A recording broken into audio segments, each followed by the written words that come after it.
All sports, all plays. Yeah. All sports, all plays. All sports, all plays. 365, we making up plays. You talking the game, get you to the days. We're high in the court, the dime in the lane. Variety topics, living the same. All presentation, sports information. In the airways, taking the nation. All sport, all plays, like working your faces. Grace at the field, so tie the laces. All sports, all plays.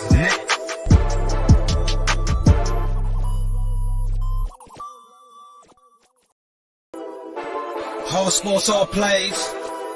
Yeah. All sports, all plays.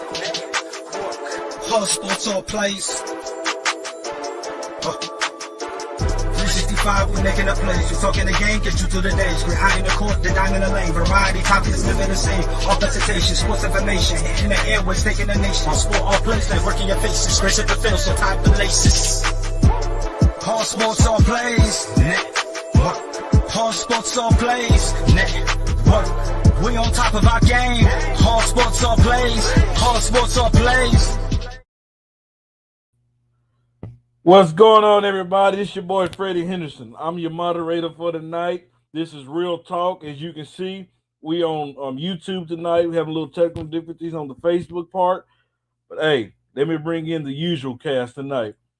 Hey, let's go bringing on Jay into the show. What's going on, Jay?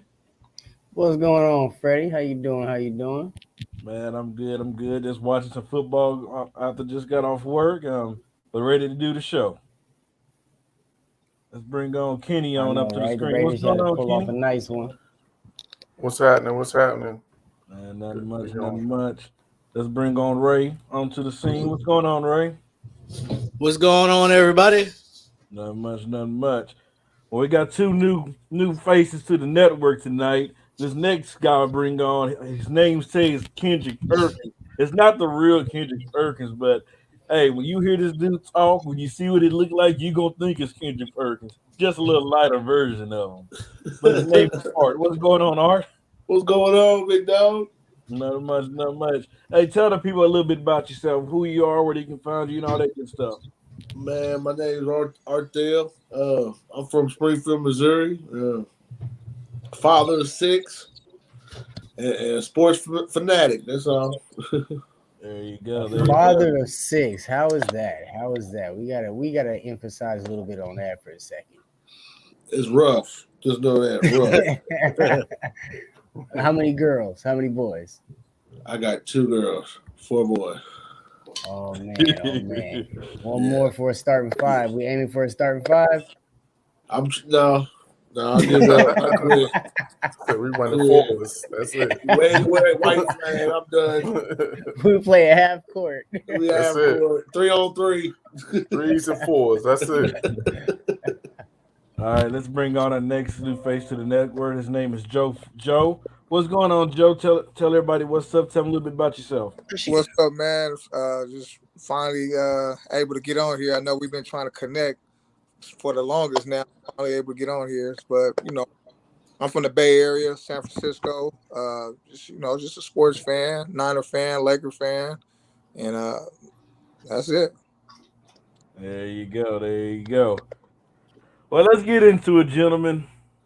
You know what? We're going to start with some NFL hot takes. But you know what? This man came on here and told me today that I'm going to be looking forward to his hot take.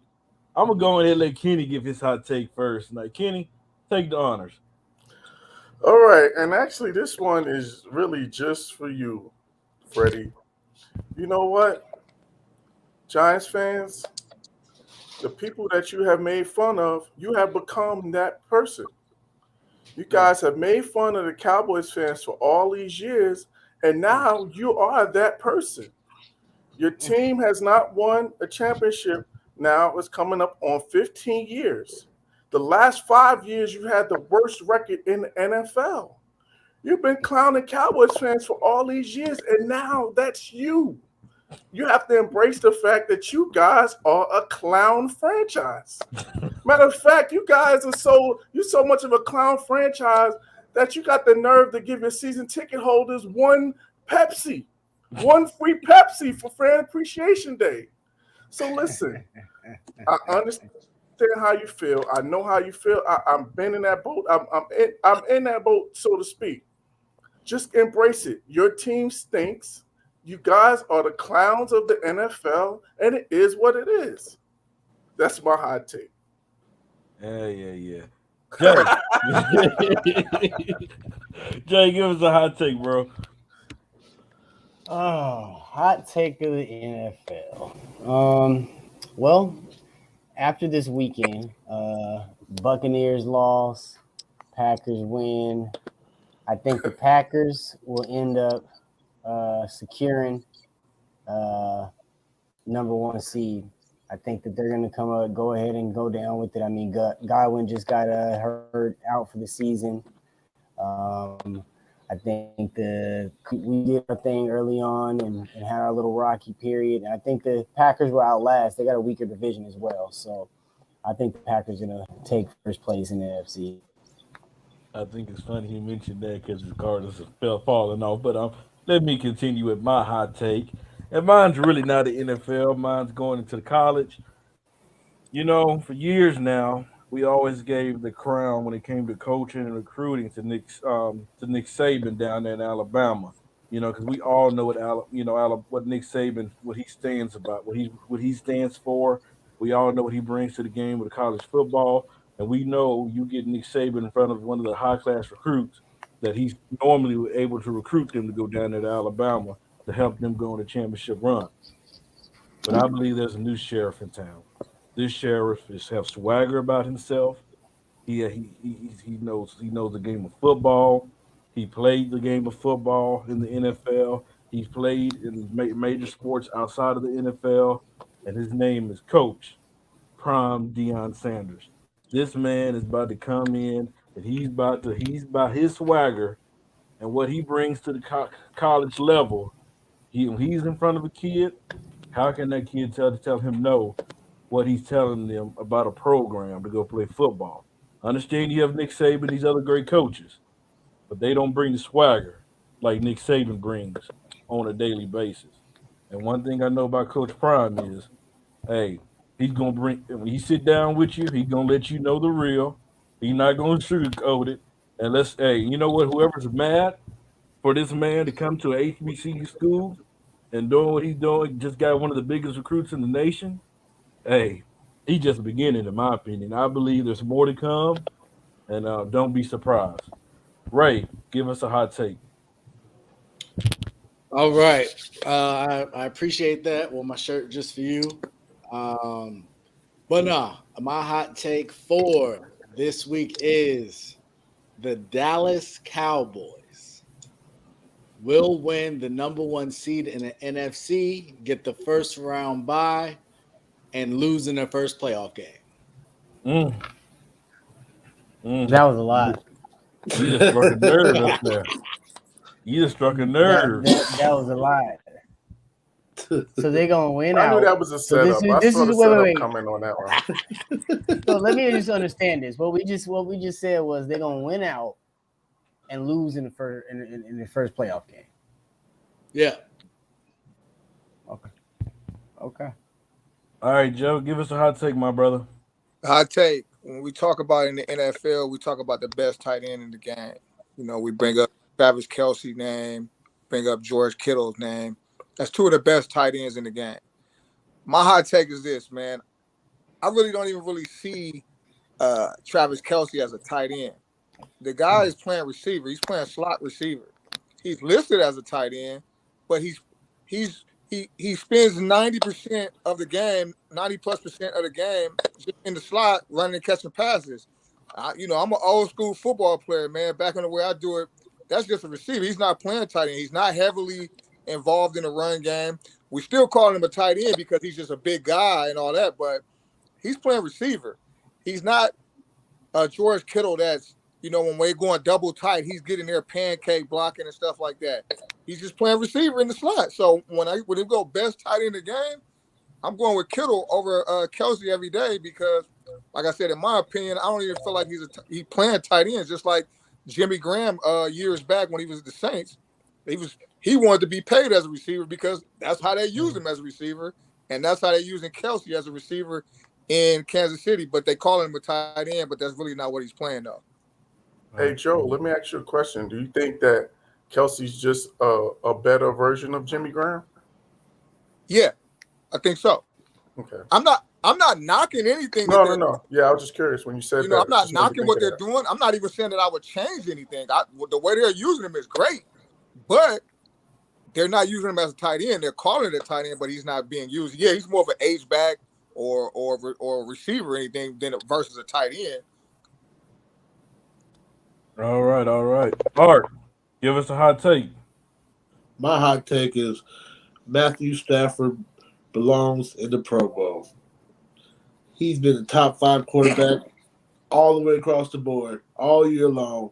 I see they announced some of the Pro Bowl guys. I think he deserves to get his spot. Because I'm a Rams fan, and we will take the number 1 spot. We will win the Super Bowl. I just want to put that out there real quick. Okay, I Manifest was that. about to ask. We got one of those. I was about to ask you if you believed that he was going to bring you to the promised land, but you said it. All my life been a Rams fan. Hey, we're going to do it. I believe him every year, even when we don't even come close. You sound like a Cowboy fan. What you trying to say? Freddie, One of them. already started. Don't make me start heating up on you now. All right, gentlemen. We got the hot takes out the way. Let's keep it moving. Man, we're headed into week 16, I believe. A lot of great NFL past weekend. Mike, you asked where yourself out. You use 7th, 3rd, 1st. I think that's kind of funny. But this question, I'm gonna clarify this question because a lot of folks don't answer this question right. We're not talking about last year. We're not talking about the past. We're not even talking about these future playoffs. We're talking about currently your top 5 teams in the NFL. Ray, give us your top 5, my brother. Top 5. This is tough. I've been holding on to some teams that looked pretty bad this past week, but I'm undeterred. I will not allow what I saw to completely change what I know to be true. But my number 1 team currently in the NFL is the Green Bay Packers. I think they will be beat. I am not a believer in Aaron Rodgers in the playoffs, but the record is the record. The performances are the performances. I got them at number 1. I am still hanging on to Tampa Bay at number 2, but that Godwin ACL injury bothers me. I don't know what AB is going to be like. They can't seem to stay healthy. They've been battling health all year, but I'm going to leave them at 2. I'm going to have to go with the Los Angeles Rams at 3. I think they're starting to get healthy. It'll be interesting to see if they can stay healthy. After that, I'm going to go with the New England Patriots. I believe last week exposed Mac Jones to an extent, but I think they will overcome. They got a huge game this week versus Buffalo. I got them at 4. And my 5th team, and I'm almost ready to say they all the way back, but I'm not there yet, it's Kansas City. So that's my 5. That's interesting. I noticed you left the team off, and I'm just gonna be interested. It's gonna be interesting where everybody else have them. They even have put them in their top 5. Kenny, give me your top 5. I'm a little different than Ray. Slightly different. I got Green Bay number 1. They found a way to win on yesterday, even though they were playing against a backup quarterback. They found a way to win. So a win is a win at the end of the day. So they've been playing. They've been on a hot streak. They're probably the hottest team in the NFL right now. And then my 2nd team is probably the 2nd hottest, if not the. It's up for debate. I got the Kansas City Chiefs too. They seem like they're getting hot at the right time, and they're trying to find their stride. So I think that, they're going to be a team to be reckoned with going forward into the playoffs. Seems like the defense is starting to figure it out. I got the Rams at 3, kind of similar to Ray. It seems like, the pieces are coming together. You see OBJ starting to make plays, and seems like him and Stafford are starting to find a connection. So it's going to be interesting to see how that plays out going forward. And, you know, of course, that defense and Aaron Donald, you know, just a straight up menace in the words of MC8. I got Tampa Bay number 4, and we'll talk about them a little later. But I got some concerns like Ray about the injuries. Godwin is a huge loss to me. That's besides Gronk, that's Brady's favorite receiver is Godwin. So to lose him is a big loss, you know, in my opinion. And, you know, like you said, like Ray said as well, with AB, we don't know what he's going to be. Fournette went down in that game as well. So it's just some concerns that I have in terms of them being healthy going down the home stretch. So I got them 4. And then I actually got a tie for 5. I got Arizona and I got Dallas tied for number 5. I took New England out because they kind of what I was concerned about reared its head. You know, we talked about it last week, is that they're a team that has to play from ahead. They can't, you know, once they get down, it's a question in terms of their offensive firepower, whether they can come back from when they're, you know, a double-digit lead. And we kind of saw that on last Saturday with this loss to the Colts. So I'm a little concerned about that going forward. So I got a tie between them and Dallas. I still got some questions. Both these teams, you know, in Arizona, I got questions about because, of course, you know, that's a terrible loss to lose to the Lions. But, you know, that's pretty between that and the Panthers. Those are really the 2 bad losses that they had so far this year. So, you know, for the most part, they've been pretty consistent. So I'm going to kind of chalk this up to one bad week. We'll see next week if how they respond.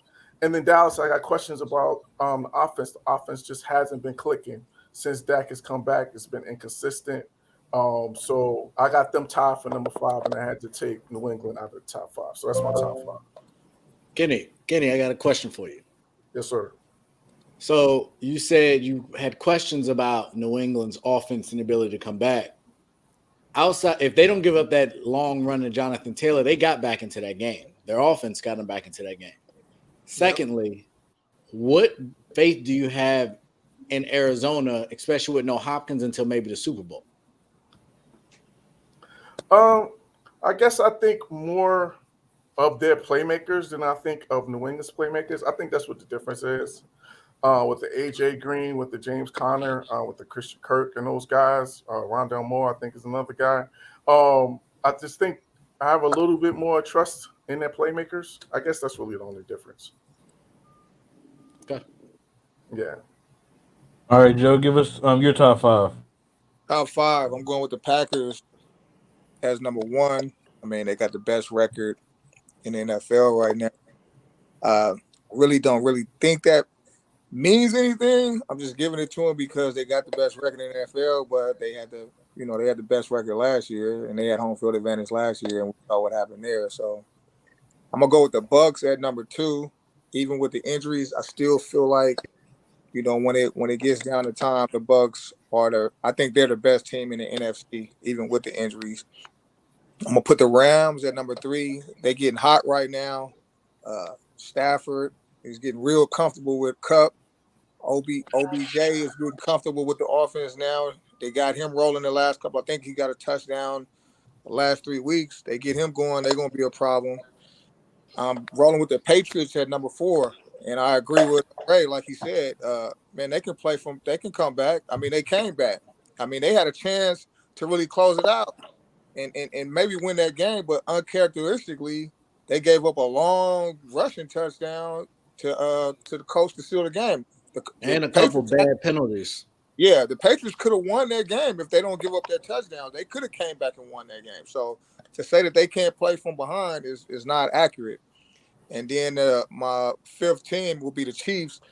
You know, I'm really not sold on them neither. I think, you know, they had a big win on Thursday night, but, you know, when you say, did they win the game or did the certain team lose the game? I'm going to say the Chargers lost that game, man, because, you know, you go for it like 5 times on 4th down and you keep smoking the 4th downs and don't get them. That game should have never even went to overtime. The Chargers should have won that game outright, but the Chiefs won it. So I think they on like a 6-7 game win streak. So I'll put them at number 5 right now, but we'll see what happens when the playoffs come. All right, Jay. Oh man, so as far as it's concerned, the Packers are number one. Obviously, like we all know, got the best record in the league, and to me, they got the second worst division. You know, as far as NFC is concerned, and in the NFL, if you ask me, they're right there, clawing with it. Then you go this week. It was a bad week for both of these teams, but I'm not going to change up everything because of it. I'm still going to go Bucks, and I'll put Arizona underneath them just because they lost to the Lions, which is worse. And I'm going to go Kansas City, and then I'll go Patriots. What's your question, Freddie? You can't take your fandom off of your team 1 second now, can you, Jay? I mean, come on, bro. The Cardinals. Fandom. Come So on, look, bro. check this out. Check this out. We're 10-4. Okay. Secondly, Deandre Hopkins is our third leading receiver. He's not our first leading receiver this year. He's third in receptions this year on our team. James Conner still leads the league in rushing. He's almost in 1,000 yards. We still got a high He leads power what offense. league in rushing? So Yeah, that's Jonathan Taylor, buddy. he still leads our team in rushing. He's still there, and he leads the league in touchdowns. Is what I meant to say. So we still have a high powered offense. Then you got Andy Isabella, who was been a disappointment for the last few years. He's still coming in now. He's sat this whole year. He's probably eager to get back on the field. That's another weapon that gets out there. Will our team change not having DeAndre Hopkins? Yes, obviously. He's one of the best receivers in the NFL. But we've dealt without DeAndre Hopkins being healthy this whole year. So you losing And three that was out a of the last calculated five don't decision. mean nothing. That don't drop you from being top 3 team in the NFL. So 2 of those 3 losses, we did not have our starting quarterback. That don't This is mean the nothing, first bro. loss with our starter. No, hold on. This is our first loss with our starting quarterback as well. Of those 3 losses, 2 of them, DeAndre Hopkins did not finish the game with Kyler Murray being out. So, I mean, we just had some losses, man. We had some hiccups. Answer This the is question the one right, thing you got to bro. understand. And I told you this 3-4 weeks ago when we were going on game 9. I told you, I said, I want us to go through 2 or 3 losses now before we hit the playoffs. We didn't make the playoffs last year. This team is still young in reality as far as the camaraderie of the team. This team is still being put together if you really look at it. We had a lot of new players come in. J.J. Watt just went out. You know, we got things shuffling around. So I'd rather go through this bump now.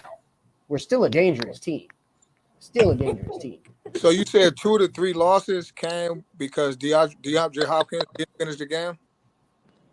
No, I said 2 of the 3 losses, Kyler Murray was out, and DeAndre Hopkins did not finish the game. Of those same losses. Yeah. So you don't have DeAndre Hopkins no more for the rest of the season. So, but we didn't have Kyler Murray at all in those games as well. Yeah, but you had Kyler Murray, and y'all lost badly. Yeah, no. That's no question. That's a bad loss. Detroit's a bad loss.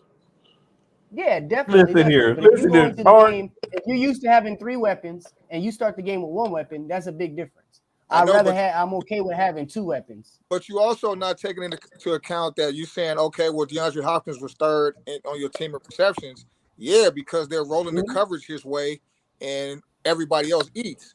And now he's missed a bunch of games. Now that guy is not there taking all that coverage. Ain't nobody else gonna eat no more. That's the big part. He's missed a lot of games this year. Hold on, he's missed a lot of games this year, and he's been injured in the games. So we've already been able to adapt to not having DeAndre Hopkins. I think the part that's missing here, and I'll be the one to say it if y'all won't say it. If they go to the playoffs, which I believe they do, Arizona will probably have the worst quarterback in the NFC. Ooh. And you need quarterback play to win those big games. And I haven't seen Kyler win those big games on any level outside of like high school. So wow. So without his best receiver. Wait. Let me get this straight, Ray.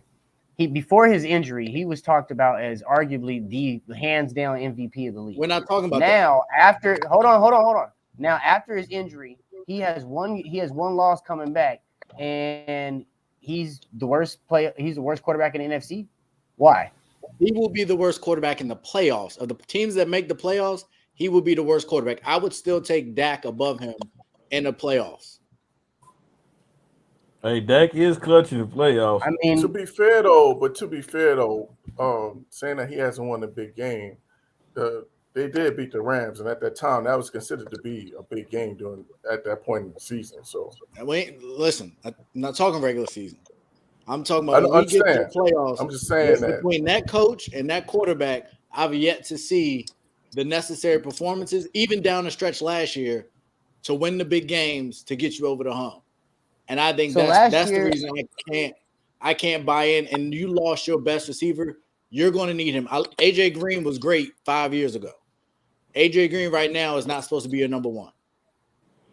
Neither is Zach Ertz. I can't argue that. And two, Jay, I wish you answered the question right, because you went up and telling me all these problems, and how you still got them top three, bro. When you lose, when the question is your top 5 teams right now, what you have seen over the course of this year up to right now, and right now you guys have that was the 2 question, games left, and the question is 5 games. That's you. That doesn't negate the fact that we have 10 out of wins. it, Jay. That's all that doesn't negate the fact that we have 10 wins. That does not negate the fact that we have 10 wins. Yeah, you can't. Last year, what did we think of Pittsburgh last year? You're making it sound like you can't make a case for them not being a top 5 team. They got 10 wins. Like, it's not like this. 10 wins is okay, but who did you just get blown out by last week? You got to trust what you see. All I'm saying is that they could be you can make a case for them as a top 5 team. Like, it's not totally out of the way. Okay, what about top 3? That's all I'm saying. With 2 losses in a row, you gonna put them in the top 5? Kenny, top 3? He just put him number 3. We went 9 straight, and hold on. Yeah, this is the top 3 is a little. I give you that 3 is a little high. We could argue top 3. However, this is the thing, guys. When we were 8-0, y'all still wouldn't put us in the top 5 because we knew what they were. Because I knew what they were. Ladies and gentlemen, this is just an example. It's not how your season starts, it's about how you finish. We see with these Arizona teams start all these hot teams. It matters about how you finish the season. All right, give me your top 5. Remember, we still got Seattle.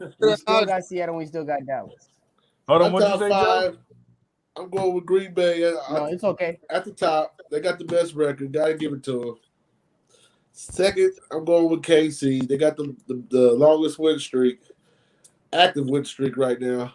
And they seem like they're just putting it together, even though I don't like that team. Third, I go with LA Rams. Like I said, they were coming together. The only thing I'm worried about is Sony Michel. If we keep running the ball with him, we'll be all right. Don't get the ball back to Henderson. Fourth, I'm gonna go with Dallas. I'm gonna go with Dak and Ezekiel and the boys, and the demons on defense. Parsons and Diggs. I think it's Diggs. Yes, sir. Yeah. All right, let me give my top 5.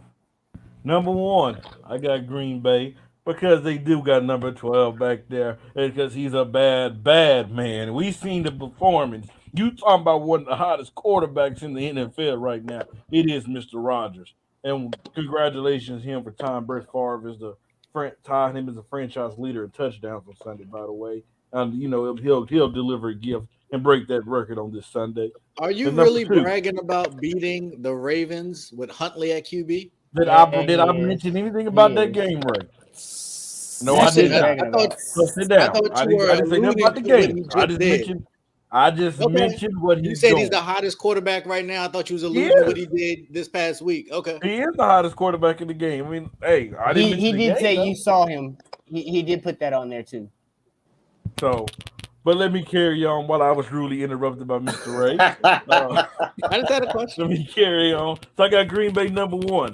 Number 2, I have Kansas City. By the way, they won like the last 7 games. They on a winning streak. This is a team that everybody said they was done. We had Nate the Great come on here talking about they won't even make the playoffs. Look at them now.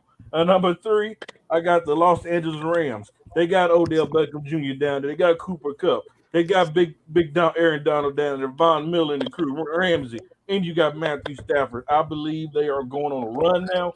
They didn't kind of get them. They're figuring things out. They're figuring a way to get Odell Beckham Jr. involved. Von Miller's making impact on that defense with Aaron Donald.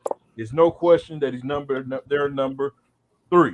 Number 4, I'm giving it to Tampa Bay Buccaneers. They're 10-4. Even though they're going through a little adversity, they're still who we thought they were. They still Tom Brady as their quarterback.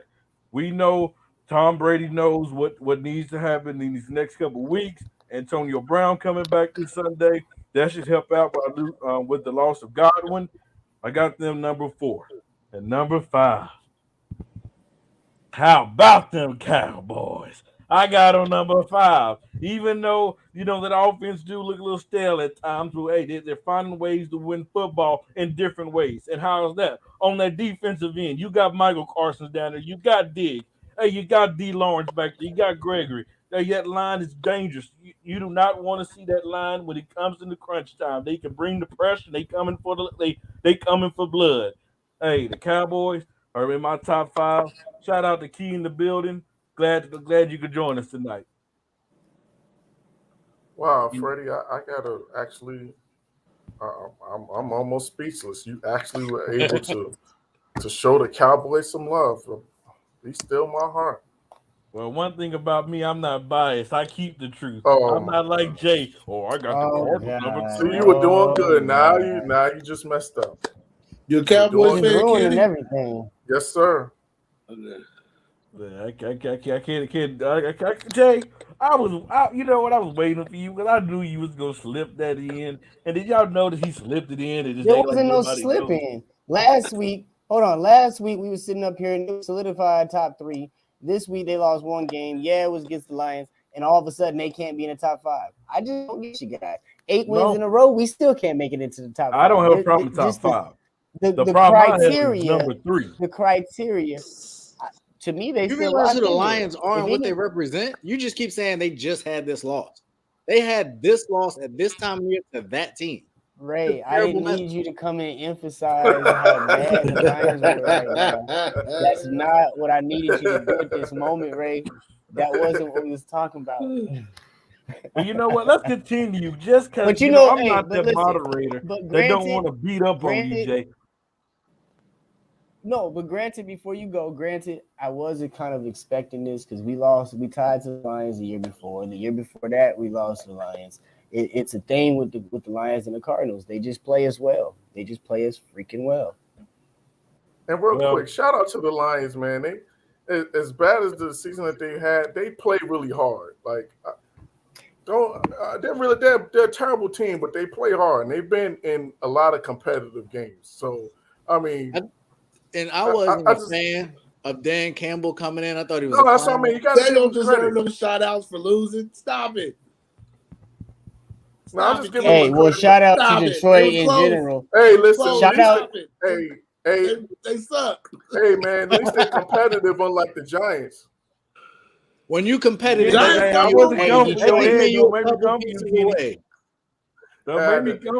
Pistons and the Lions won for the first time in 2 years. Giants is about a quarterback away. They're a quarterback away. Tell them, Art, what you say, Art?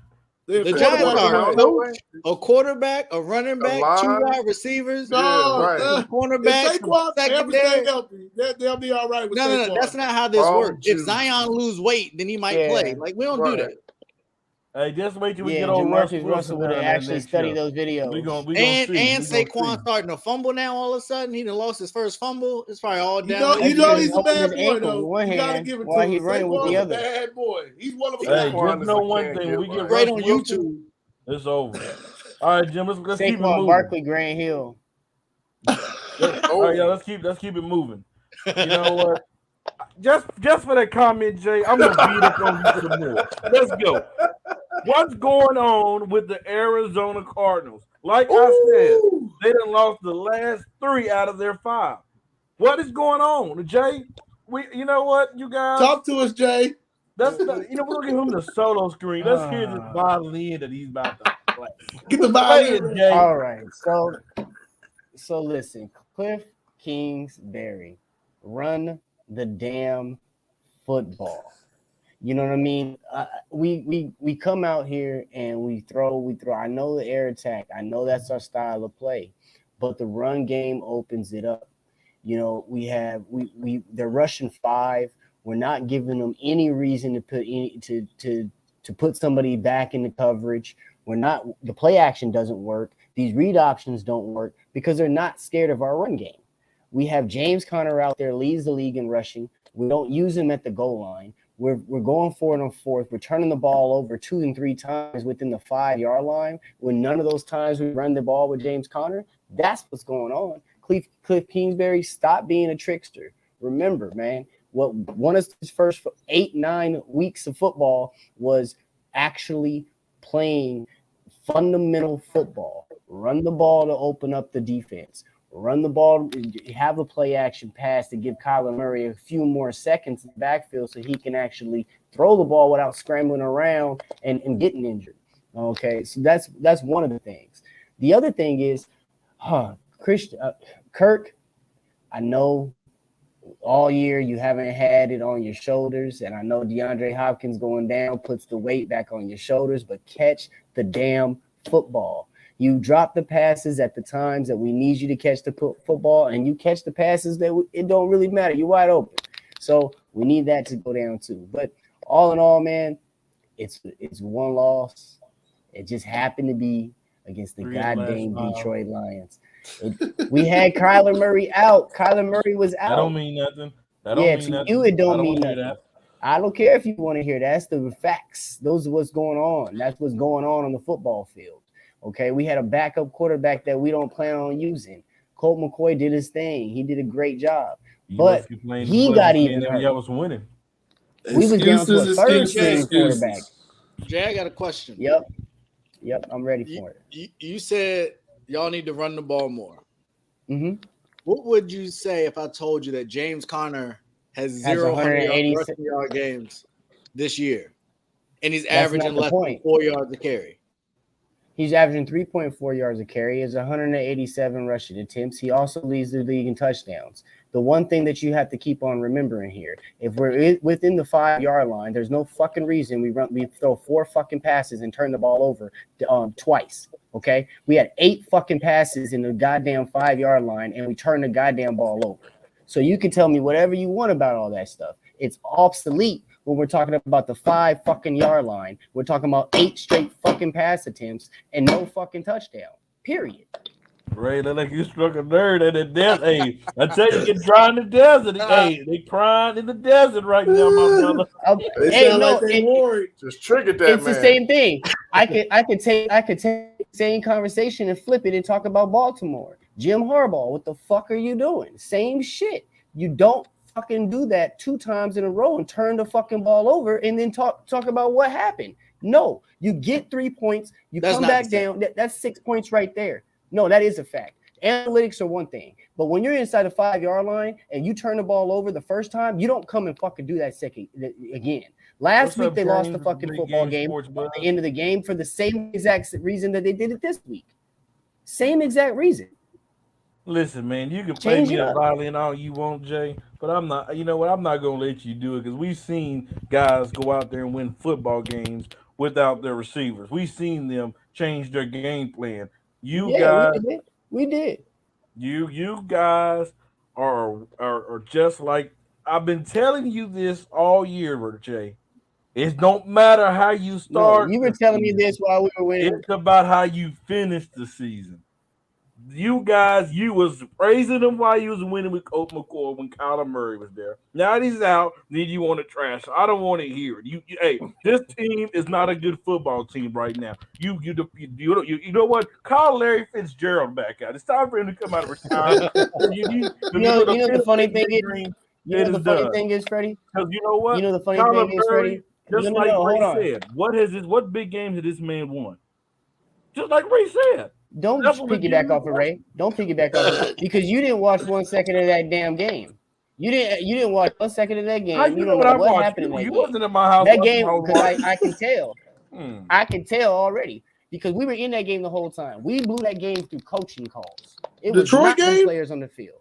The Detroit The game? Detroit game. It was coaching calls. It was coaching calls. We could have watching beat. the We same could have been. game. Right Y'all was there. losing that whole game. Hey, hold on. Yeah, we were Boy, losing the whole stop game. it. I didn't say we were winning. Just stop it. But we lost that game due to coaching. If you score those touchdowns, that's 14 Quiet as points. kept, Right? y'all giving up Lies. 30 in 14 2 weeks points, right? too. Say that again. Quiet as kept, y'all giving up 30 in back-to-back weeks too. Woo! Talk about it. Our defense has faulted. You can't Jordan run. Phillips You actually, can't throw in the red zone, hold and you on. can't stop nobody. We can throw. Hey, I mean, we hey, can you run. can't remember Ray. when We we started didn't the run. season? They go out of Remember, best Ray, defense in here's their the other thing. division. That Hopkins Ray, loss D-backs is is not huge in the there. red As zone. a, Y'all D-backs are soft. no, here's the other thing. Here's the other thing. We've always had a trouble with our secondary. They caught up to us. But here's the other thing about this. Jordan Phillips, he's going for MRI as well. He just injured his knee. So he got taken out early in the first half. That really hurt our stuff because our D-line's already faulting. Then you have Cliff Kingsbury was out last week. We ran the most we've ever ran. Cliff Kingsbury comes back, we don't fucking run the ball again. That's a big-ass difference. And it really, James Conner really puts a wear and tear on defenses. It doesn't matter if he's not getting over 4 yards. It's the fact that those 4 yards putting them pounds on them in that front line, and then gives Kyler Murray about a second or two more in that pocket. When he's getting pressure on his 3-step drop, bro, he has no chance. No chance. So you He's think one of his the shortest injury? guys in the league. You think his injury doesn't have anything to do with it? Since he's That's been what I hurt, was going- he that's ain't what I been was gonna playing say. timid. No, He's been playing timid. He didn't No, want I to run agree. outside that pocket. No, I didn't say that at all. No, I I'm agree with asking. you. I'm asking. His You think injury- he's playing timid? Yes. But again, I go back to the coaching. Why aren't we running the ball? Why aren't we doing things to give him some more time, in that pocket to kind of throw the defense off for a You don't think the second? coach is like, don't go for the run, save it for the playoffs? No. I think the other thing because you if got to you look at, notice in the beginning, but you got to look at James Conner's history. He has a fairly regular injury history since coming out of college. I don't think he's already almost at 200 carries. He started getting up to that 225, 230 mark. I don't think you're going to have him in the playoffs. So I think part of it has been managing him through the season, and Edmonds just ain't enough. So I think it would be great to run the ball, but he's not the kind of back that you can give 25 carries a game in any kind of stretch. And I totally agree with you. However, did you know that Chase Edmonds came back yesterday? Yeah. A lot of people didn't because he didn't hardly touch the field. Benjamin didn't touch the field. We have other capable backs back there that are able to go in there and do 5 carries, do 3 or 4 plays where they come out the backfield for a catch. So we have other players to put in here. So I don't think it's that either. Cliff is just a pass-heavy-minded freaking coach, and he loses track putting the fucking run game going. Let's keep it moving. But before I end, I just want to say, the biggest glaring thing to me when you look at Kyler Murray's stats, the last 2 games, the dude's played awful. He's played awful. The game against the Rams, completed 63% of his passes, had 383 yards, 0 touchdowns, 2 interceptions. Got to be better. Against the Detroit Lions, 56% completion of passing. Horrible. Had 257 yards, 1 TD, 1 interception. He has to be better. If this team want to go on a run, Kyler Murray has to get it done. No exception. No exception. No excuses. He got to get it done. And you know it, Jay. Joe, tell me the reason what's going on with the Cardinals. They're just not getting it done. I mean, like I said, DeAndre Hopkins not being 100%, that hurts them. And Kyler Murray is just turning the ball over too much also. I mean, in the last few games, he got as many interceptions as he does touchdowns. That ain't never gonna win you games right there. And I agree with Jay, like they running the ball. They do need to run the ball more because Murray has been struggling lately. So, running the ball will help take some of that pressure up off of them. They're just struggling right now, but just got to do better. All right, Kenny.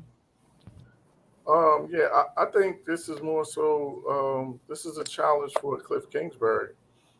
He's going to have to make an adjustment to how he calls the game. It's clear now that you don't have 100% Kyler Murray. You can't use him the way that you previously used him to start the season off. You don't have that dynamic weapon that you had into the at the first half of the season. So now he's got to make an adjustment. You got to quick hitters, screen passes, wide receiver screens. Running the ball more. It's going to be that type of adjustment because the defense is not. The defense has been struggling as well lately too. Losing J.J. Watt, etc. So they're going to have to. It's going to me. It's on the coach, and that was always the question to me. When it comes to the Cardinals, they've had talent, and they made some moves even this year, bringing in Zach Ertz. So they've got some talent on the offensive side of the ball, even with D-Hop going down. So to me, the question has always been Kingsbury and his system, and whether or not that system was going to be successful. It could sustain success for an entire NFL season. I think that air raid offense is kind of almost like the Chip Kelly days, where it goes. You play so fast that you don't give your defense a chance to rest. You don't give your defense a chance to regroup. And the more they're on the field, the more that they start to break down. So I think he's going to just have to make an adjustment as to how he calls games and put Kyler Murray in more position to be successful and find some more balance. And once he does that, then I think they have a chance to be able to get back on track. But I think it's on Kingsbury. All right, Art. I think they just came out hot. They came out hot. They was hitting on all cylinders. They won some couple big games. They had a decent schedule. Now everything started to come back to reality. Kyler Murray is not really that great of a quarterback. He started to play subpar.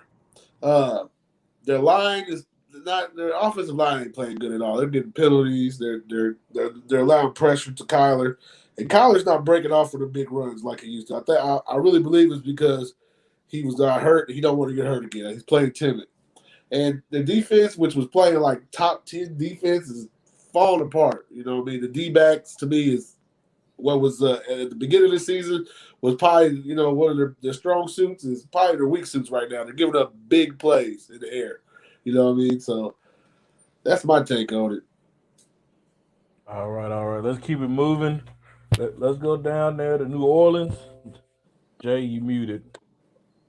Yeah, I just noticed that. But no, just to throw in on that D-back part real quick, I think that that was masked a lot by our D-line in the beginning. Our D-line in the beginning of the year was monstrous. JJ was stuffing the run. We had Chandler coming off. And if you noticed yesterday, Chandler Jones was really frustrated in that second half. He had 3 big penalties that would have kind of shut them down on a couple of drives because he couldn't get to the quarterback. So, I mean, a lot of that has to do with that defensive line. We've been hampered as of late, too. So we're just dealing with a lot of injuries as well. Jay, real quick, Freddie, before we move on, I had a question for Jay. I did some research, and Kyler Murray's QBR in his 3 years is under 60. He's going into that 4th year. Do you envision a big extension? Are they going to have to pick up the 5th-year option, or what are they going to do with Kyler? So that is actually a good number to look at. I think that a lot of it, though, I'll tell you, shows me more improvement in this year than anything because his QBR, that 60, doesn't show what he's done this year. His QBR, I think, on average this year is somewhere in the 90 to 100 range. I do think he'll get QBR this year is actually his lowest at 55.8. Is it at 5 right now? QBR or completion percentage? Yeah, it's QBR. QBR. Oh, wow, that's terrible. Dang, Even I the didn't know Cardinals it felt fans that looking rate. like, wow. I didn't know that it felt that hard. But I still think his passer even rating with is that, over 100 though. Okay. My fault. I was mixing the two. Yeah. But I still think, Ray, to answer your question, I still think he's going to get that extension. I think that we will see Cliff get fired before we move on from Kyler. You don't think they're buried? No. Because I think that there's other I think they're buried. coaches. Yeah. I don't know, bro. I think there's other coaches out there that are salivating at the chance to have Kyler as an option. I don't know about that, but all right. Well, it could be. That's assuming that you got a healthy D Hop. I think if you have a healthy D Hop, you got and a Connor and a Zach Ertz and AJ Green. As much as we kind of written them off, this dude is still like 31, 32 years old. He's not, he still can potentially give you another year or two of some, decent level play. So they do have some pieces. So I could see that being, They the 3-year window. Yeah, I think to me though, to be honest with you, I think Jay hit it. I think they're going to extend. I think they would extend Murray and fire Kingsbury. I think that would be the road that they would go, as opposed to the because honestly, how long does Kingsbury have left? Kingsbury doesn't get past this year if we don't make the playoffs, for one. Secondly, I think that a first round exit, if bad, gets him fired. A first round exit with a close game, he's still there. So regular season means nothing. No. He has to make the playoffs. He has to make the playoffs. Win. You said and win, right? Or lose close. Well, or lose close. Has to be competitive. Because I think if we go in there, does he have to win the division?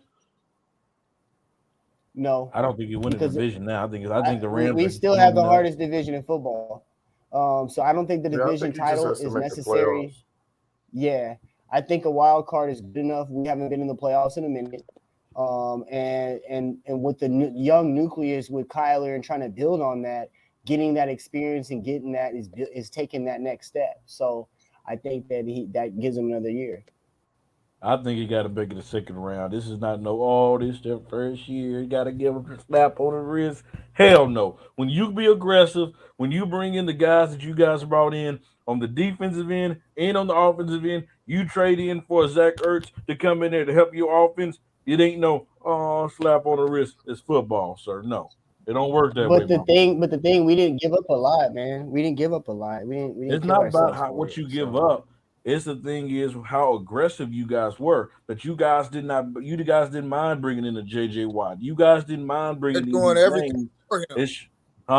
They're doing everything for him to be successful. Mm-hmm. Exactly. So it's not these light. That's why Cliff has to lose close if he loses. So he's gone.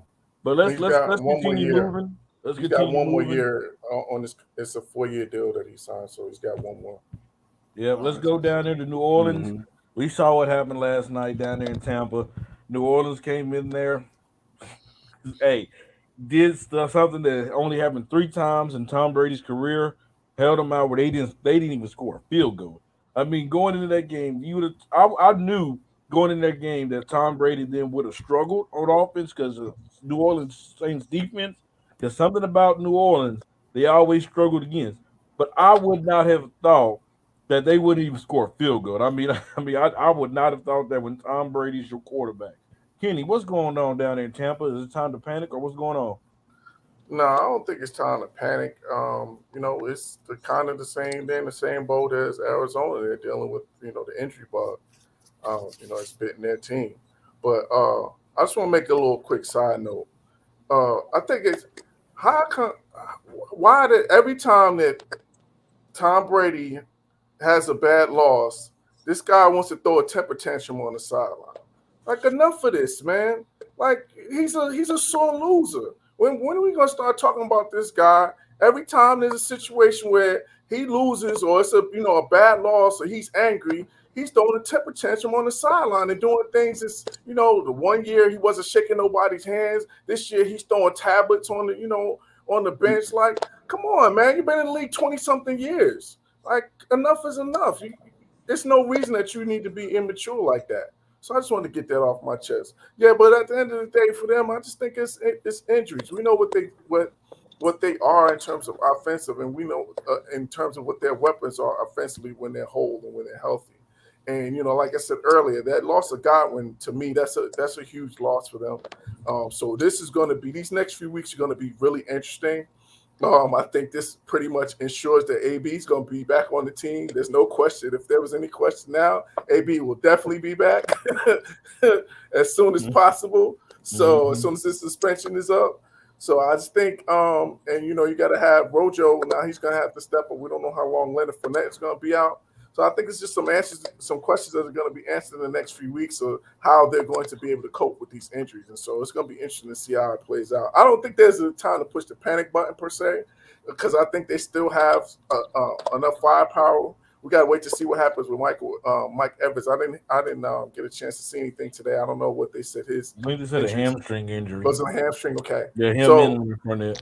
Okay, so they could be out for a couple of weeks. So now we're going to see, how they're going to be able to adjust to losing these weapons. But I don't think it's time to push the panic button just yet. I just think it's time for Tom Brady to grow up. All right. What's going on Hey down man, there? you real quick, you can't be mad at Tom Brady, man, for throwing a temper tantrum. He only been shut out 3 times in his career, and they call him the GOAT. You know what I mean? You can't Man, be mad knock at the it GOAT off, because man. You won. How many Super Bowls have you won? Why are you throwing a temper That's tantrum why for you can't one be game? mad at him.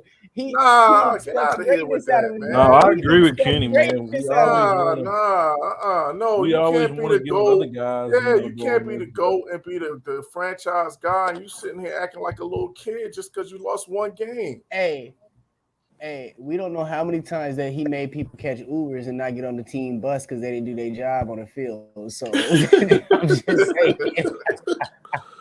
That's one thing, but like throwing a tantrum, I'm not with that.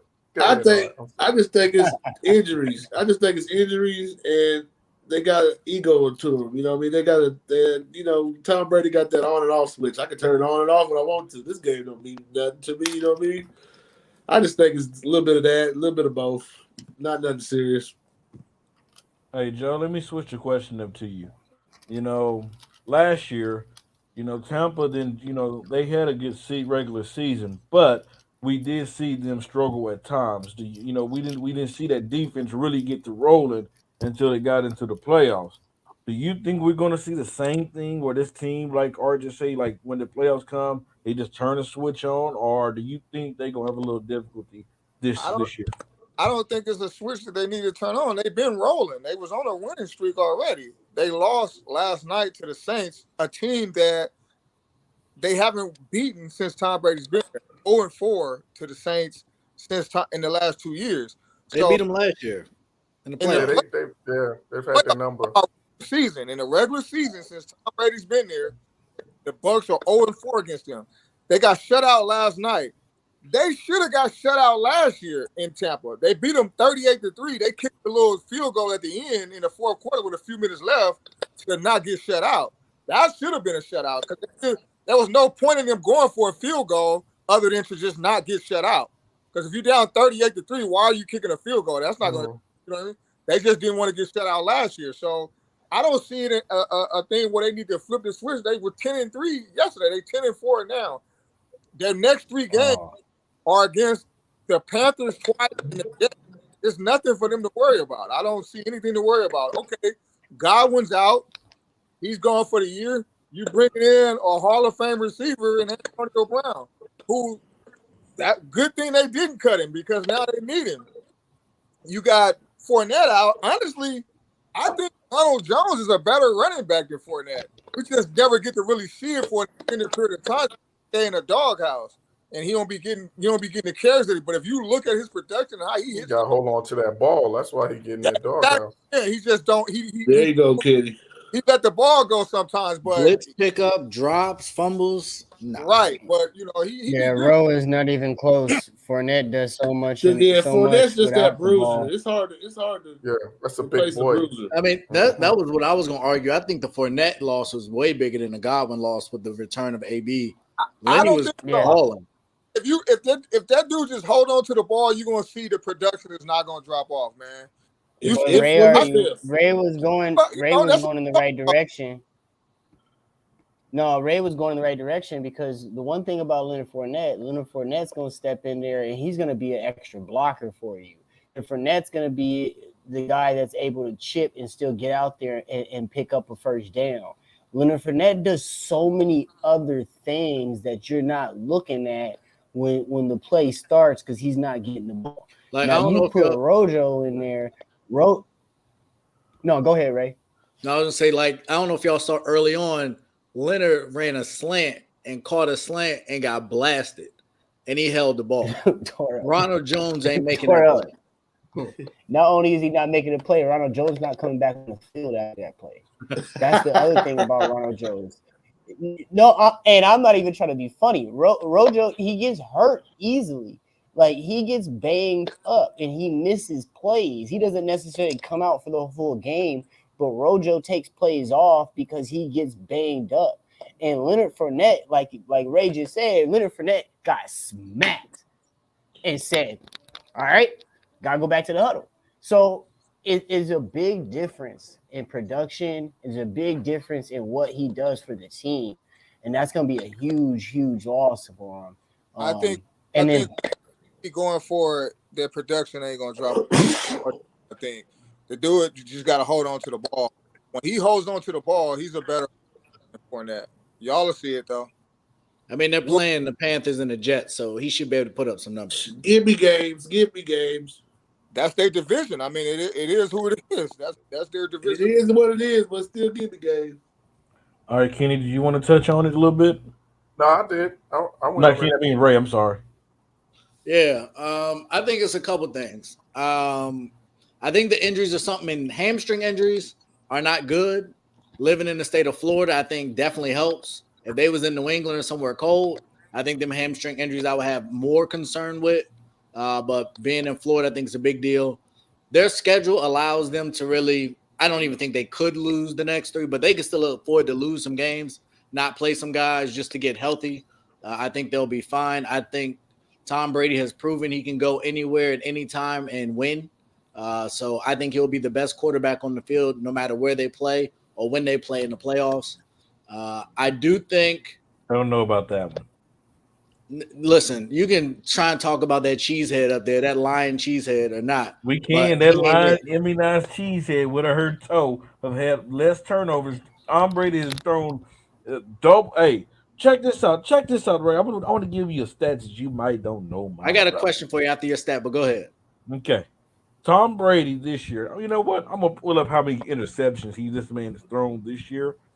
Also, no, say what you gonna say. 14. This man has thrown 14 interceptions this year, I believe. 11. He's also on pace to 11. break the record for Aaron Rodgers have not done that.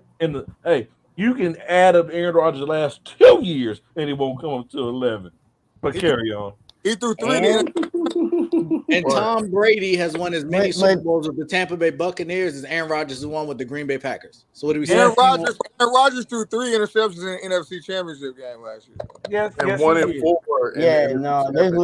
There's levels to this, man. There's levels to this. When you gotta break that down and make that comparison, there's totally levels to this.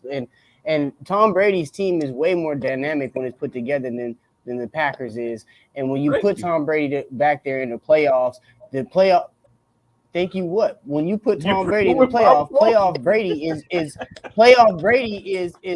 a ridiculous man. So and what did you do the last time y'all played in the playoffs? And you're in Green Bay. Hey, thank you. Green Bay Packers. The Buccaneers are probably going to be the best you team. give them Antonio Brown. You give them God. They got the best receiver in football. What do you mean?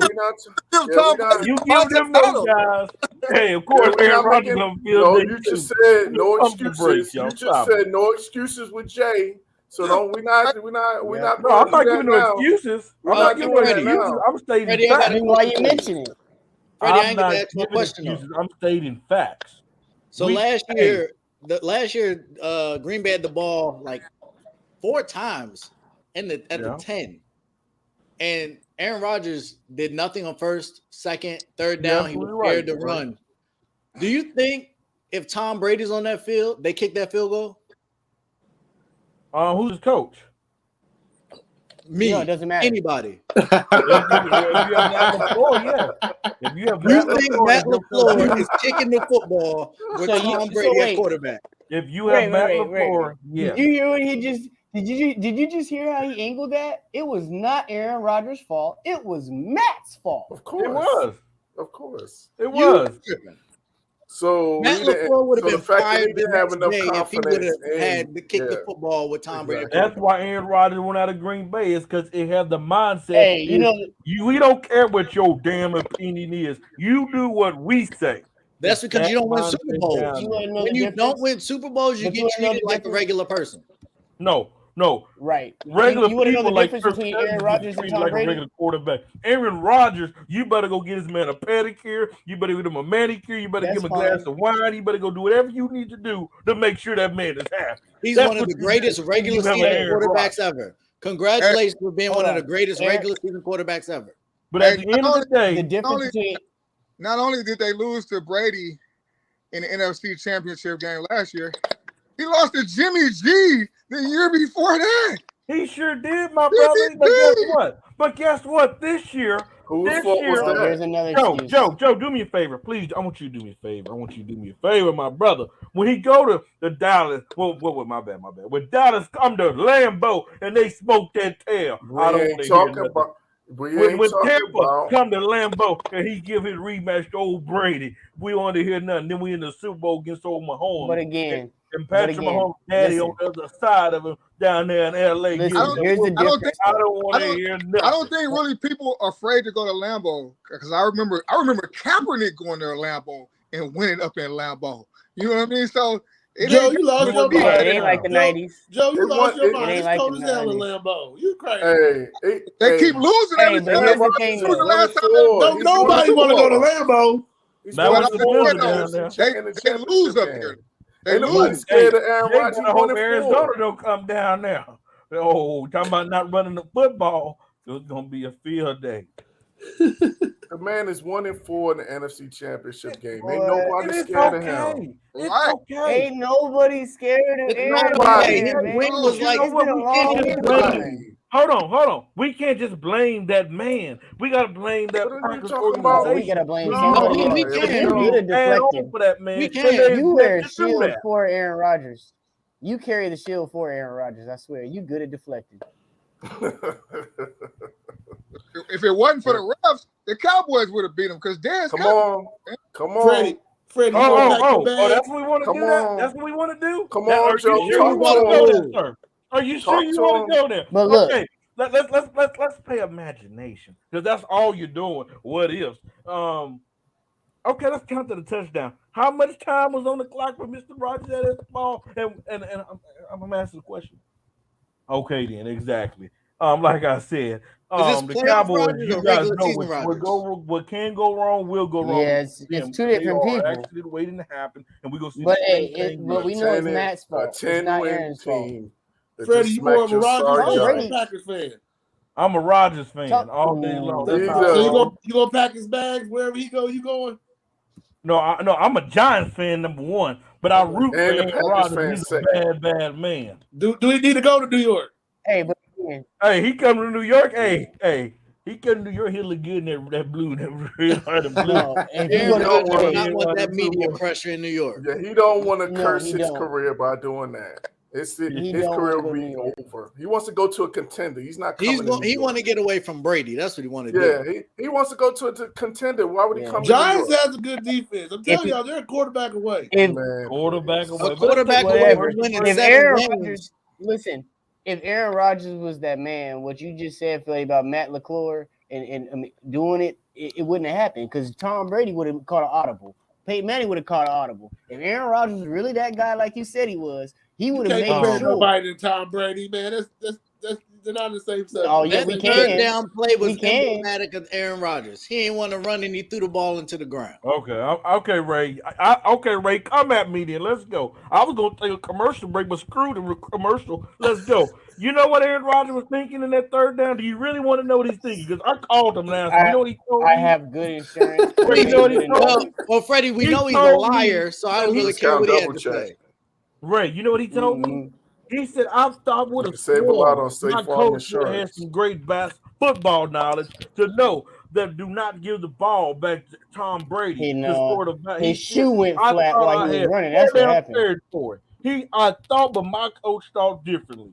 Why would you? Everybody know you don't give the ball back to Tom Brady in that time of the game. Everybody knows that, but except Matt LaFleur. So, but like I said, let's take a quick commercial break, and then we're gonna talk about some Urban Meyers. Let's take a break. All sports, all plays. All sports, all plays. All sports, all plays.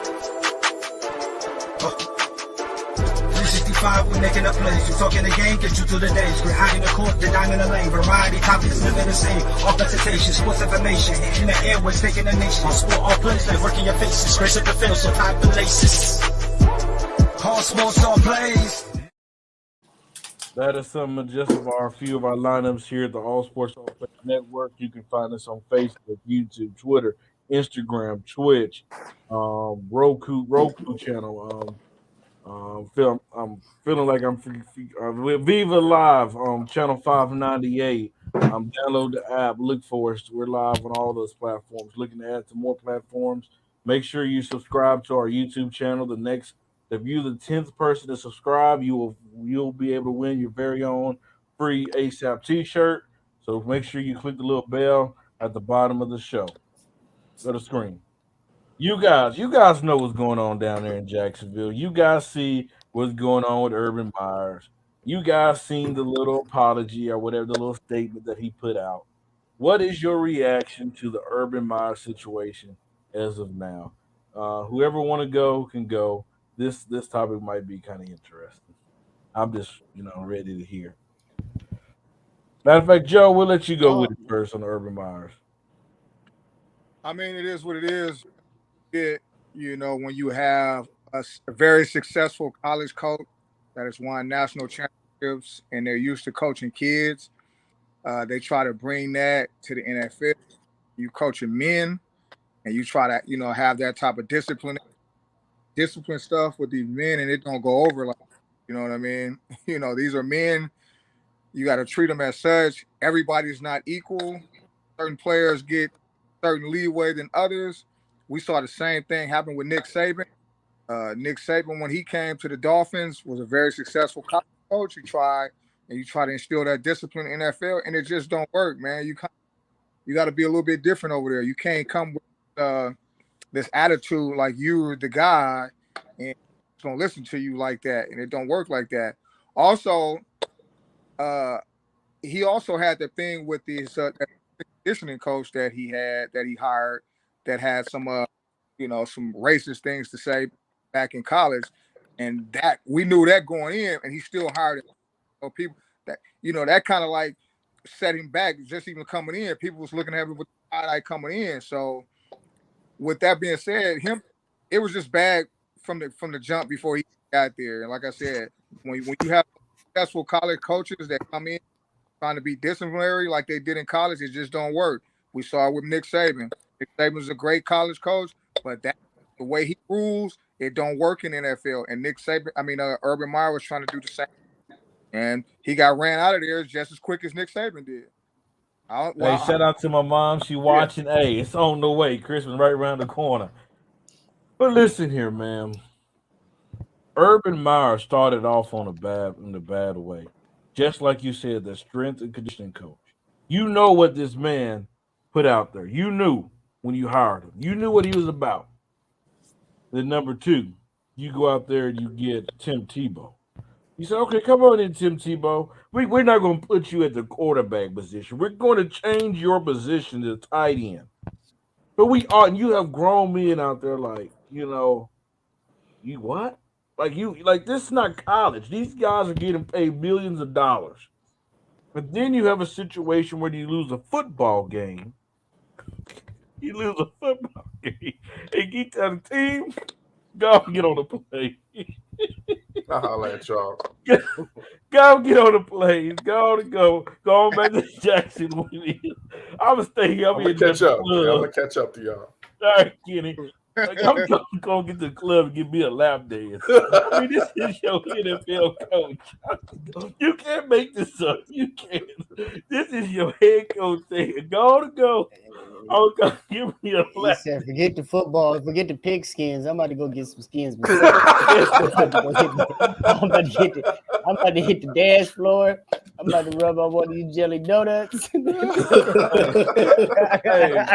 Hey, Hey, Oh, man, it's hilarious. forget about all that. It's not about the team. It's not about sacrificing for the team. It's not about being there for the team. And I He mean, made a then the owner sacrifice that comes night. out and says, "You got to earn my trust." But since then, there's been more things been coming out about you. How you talking to your coaching staff. You're kicking the kicker, talking about you run this bleep and blah blah blah. Urban, you can't do what you did while he was in college.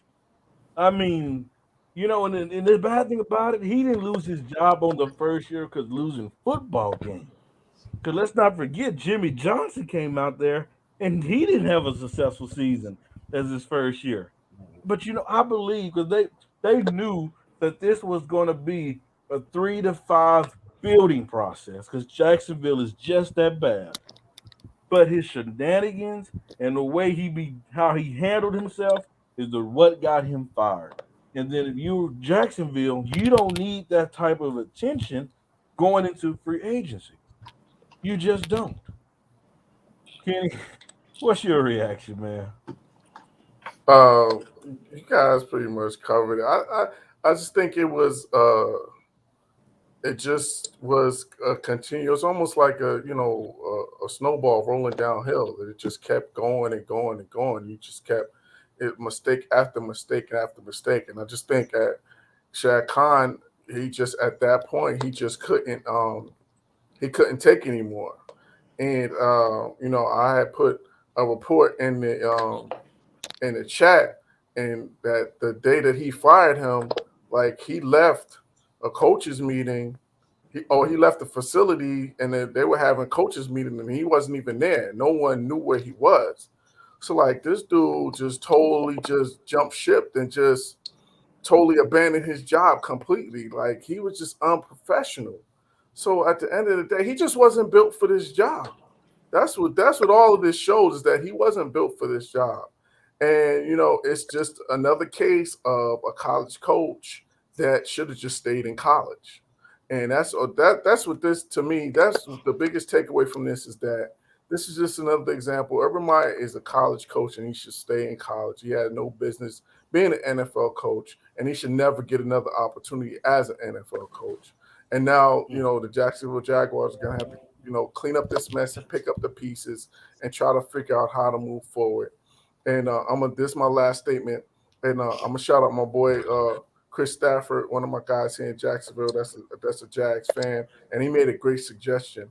I think that they should really look at asking Ozzie Newsome to come in and be a consultant, to be some type of front office, take a role in that front office to help them figure out how to get this thing back on track. Like you got to get somebody with that type of cachet, that type of resume, that type of caliber of NFL knowledge to come into this situation. They tried it with Coughlin and it failed, but you got to get somebody of that stature, also that has a connection to this generation of players. Like you got to understand this generation of players and how you need to build your franchise and how you have to build your team and build your roster and pick your coach because he was the one that hired John Harbaugh. So I just think that that's a great suggestion, and I think that that's what for them to go forward, that's what they need to do. All right, Art. All I will say is goody, goody, goody. As a black man, I prayed for his downfall. I couldn't wait for him to fail. Oh my God. I just knew it was going to happen. So when I seen it, I'm good. But I want to say this as well. Deion Sanders for the next coach. I'm going to leave it at that. Wow. That's interesting. Y'all said you need somebody to touch the players. Who will want to play for Deion? He will bring out greatness. I'll write him a blank check, slide it to him, and tell him, put your number on there. That's interesting. Yeah. Hey, all right, Ray. RJ, you want to go? Jay, you can go. Yeah, I just think the thing about this one, when we look at Urban Myers, Urban Myers is one of the head coaches that when I look at the college football platform, I see that ego just stamped on it. And that was one of the biggest things that, when he came over to the Jags, These weren't his personnel. These weren't his players. He didn't plan on keeping majority of these guys. He was going to be trying to ship as many of these guys out as he could. So I think the respect level wasn't there. And, like we've all said it, plenty of times, these are grown men. These aren't college students. And that respect level, you have to have it, regardless of what you plan on doing and how you plan on leaving this particular team next year. You know what I mean? This year, right this moment, that respect needs to be there as a man, because I'm still going out there. I'm still laying my life on the line. I'm still putting my head in that play and making that tackle. So that right there was the biggest no-no to start the year. And I don't think that, the organization understood what they were receiving when they went out and got Urban. The coaching aspect of it is one thing, but we didn't even make it to that because he wasn't respecting anything. So then on top of that, Urban was disconnected from that team from the beginning. The comment we had earlier in the show about a sore loser? You want to talk about a sore loser? That's the sore loser right there, bro. And that's why he was so disconnected with the team. He can't lose. He don't know how to lose in his head. He can't accept that. You know what I mean? So, and I don't think that. I think that we've been. We haven't had the right individuals show up from the college scene to the NFL. Right? We're going after the big names from what I'm seeing, and not just what they want as a coach. You know what I mean? And I think that that's what's really killing us is these egos, and these styles. Like even when Chip Kelly came over, he had his ego to prove the point that his style would work. And you know what I mean? So I just think that, when Pete Carroll came over, he didn't have that same aura with him that these other guys came with. So I think that's why it worked. He came in kind of more silent. So Urban But he was and also these a other pro coaches coach beforehand. College. Yeah. Because he didn't. That's what I'm saying. He didn't have an ego issue. Mm-hmm. So these college coaches, they get that money and they get that fame and those big old programs. And I think when they get to the NFL, they feel like they're bigger. And Urban got his. You think he hit the Trevor Lawrence? Yeah. Not only just with just the play on the field, but why the hell ain't Robinson in there? You're not giving him his best tools in the bag to play with. I heard you over there, Ray. But when you're not giving him the best tools in the bag to play with, you're hindering him at some point. You know what I mean? So obviously he fumbled the ball. Obviously he did a couple things, Ray. But you still got to put the man in there. He's a rookie. That's what the whole. He's talented to do this. Is he a potential top 5 quarterback? No. Oh, Trevor Lawrence? Yeah. Is there a time frame? That's pretty. Yeah. Is there a 5 time frame? years? 5 years. 5 years. If you don't do nothing in 5 years, you got to get some pieces around him before we can determine that. I'll say this. I'll say it this way. Is the potential there? Is what I'm saying. Yeah, I'll say it this way. He has the skill set. Yeah, he has the skill set. I just don't think he has the recipe yet. But I like what you said, Jay, about Urban. Like, you used the perfect word. He's disconnected. He's disconnected to what's going on, man. Because you talk about what's going on in the league with the Kaepernick thing and, Black Lives Matter. You hire a strength and conditioning coach that's, accused of using racial slurs. Like, come on. And then you say ego too, his ego to like, man, this ain't no offensive coordinator. We're talking about a strength and conditioning coach. Why is he so important that you got to go against what everybody else wants to hire a strength and conditioning coach? That's his ego. He's disconnected and he has a big ego to say, I'm finna hire this strength and conditioning coach. Not some. You knew he had an ego when he brought in Tebow. Yeah. You should have fired him when he brought in Tebow. But this was just a disaster. And then just to add on that, I don't know how other people took it, but for your head coach to be in a just an everyday bar and to be just messing, and I don't mean this in no sort of way towards that woman, but just to be messing with your average Joe, everyday walk of life woman, just sitting there and playing in plain sight, and being married, that's another thing that you're just disconnected in the reality of where you're at and what your After a loss. job is. Right. Well, you know what though? To be honest with you, I think what made it worse was that he was back. He didn't go back with the team. I don't Exactly. think this would have been as Right. much of an issue if this happened in Jacksonville. There Mhm. might have been, a little morality question about that. But the fact, if it was in Jacksonville, I don't think it would have been. Yeah, blown Kenny, up that was as my much. problem because I don't care what you do outside. Hey, if this is just an off day, if you choose to do Exactly. that on your wife, that's you. Right. But you don't go back with the team. Yeah. When you have a That's what young made. team. Yeah, that's what made it a bad look, Yeah. or more so a bad look, I should say. Hey, Ray, give us your That input. just add. I see this. The end result, I think I see like the rest of y'all. I completely disagree about the Tebow thing, and I appreciate the ego. I wish a coach would have had that same ego when Colin Kaepernick was in the league. I wish somebody would have said, "I don't care what anybody thinks. I believe this kid can play." I think he misused him, but I do think there's value in that Taysom Hill, the Marcus Mariota.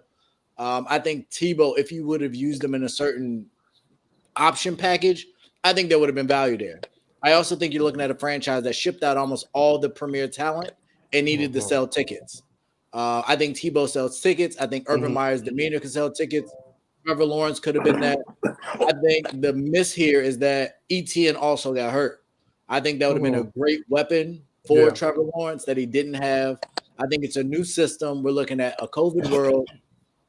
The strength and conditioning coach, like I get it, it's bad optics. I think I 100% agree with y'all when y'all say disconnected. I 100% agree, but I also think that a lot of that is ego. For me, and I've always heard athletes say, the most important thing is, can you help me win? When Tom Brady had that hat in his locker room, a lot of people ain't had nothing publicly to say. They might have felt the way, but can you help me win? And if the strength and conditioning coach is good at his job, then maybe that's kind of your thought process around it. Again, I think it comes off as disconnected, so I 100% agree. But they had shipped everybody out. The team wasn't expected to do much. It's a winnable division. I personally think they jumped the gun a bit, similar to how in some ways, I don't know if I was on here when we talked about the Raiders, but I just think the PR game is too big of a ploy when it comes to winning and losing. Sometimes bad people got to be around for you to get what you want. And sometimes times are hard. Like, I think it would have been an adjustment. I think you bring some other people in. Maybe you strip him of some of his power. Because to his point, the reason he was acting the way he did is because he had the power to do that. So maybe you bring somebody in to check him. But as a football coach, I think he could have done a good job. And I'll be very curious to see who they go get, because his resume is his resume. And I think if you give him some time, he could have turned that situation around. You lost your mind, Ray. Right. What was it about his ego that you liked, and what was it that you think that could have been a positive thing for that team? It's the same reason you go for it on fourth down with a backup quarterback. Like, you got to be willing to stand on whatever it is you believe in. If you believe it, ride with it. But you don't think at some point you're on a suicide mission, or you just believing, you just riding with whatever the hell you saying, and even though you headed straight into the mountain? Yes and no. I look at all the great people in the world that are considered crazy or egotistical or whatever. I think to be successful, you have to have a level of that. We talked about, y'all keep bringing up Tom Brady being a sore loser. I hate losing. I don't need to be for me, I don't need a graceful loser. A graceful loser is somebody that's content being Jason Garrett. I want to see fire. I want to see passion when you lose. Now, if you always losing, you're never winning. Now, if you're always losing, then that's one thing. Odell, you haven't contributed to wins, so you don't get to act out. But when you're Popovich, when you're Belichick, you get to treat the media a certain way. When you're Michael Jordan, you can punch your teammate. Like, it's just different for people when you win. And I think that brash arrogance is consistent. We saw it in Harbaugh when he went back to Michigan, and I think we've seen it in a lot of other coaches. We've seen Dabo come out and say some crazy stuff recently. I think successful people say and do crazy things, but that's a lot of times what it takes to be successful. But I think the difference is all of those guys that you talk about, they could be that brash person on the college level. That's the difference between the college and the pro level, because you got guys that's making just as much. I'm making just as much money as you, buddy, if not more in some cases. So that's where the ego thing, you got to kind of bring it down a bit, because at the end of the day, it's a players' league.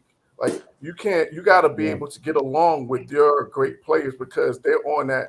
It's not that that's the difference between college and pro to me, is that the coaches are on one level and the players are on one level. But in the pros, it's the players and the coaches. It's a collaboration. So that has to be a collaboration between you and the great player. I think it was Jeff Van Gundy that said this some time ago, and I totally agree with him. The most important thing for a coach is to be able to have a great relationship with their best player. And you can see between him and Trevor Lawrence that there was, to Jay's point, there was no connection. There was a clear disconnect. They had disagreements. He wanted to see Robertson play more. So they had disagreement with that. Then after he left, he was like, maybe we could get some clarity and and cut down on some of the drama that was going on. So, it's just one of those things where when you don't have that relationship with your best player, it's going to trickle down to the rest of the team. And I think that was one of the undoings of Urban Meyer at the end. Me personally, I would like to see to Urban's. Go ahead. I was just going to say, me personally. Defense. Oh, my fault. My fault, man. No, you good. But just me personally, I would like to see Kellen Moore step in that coaching role, a young coach.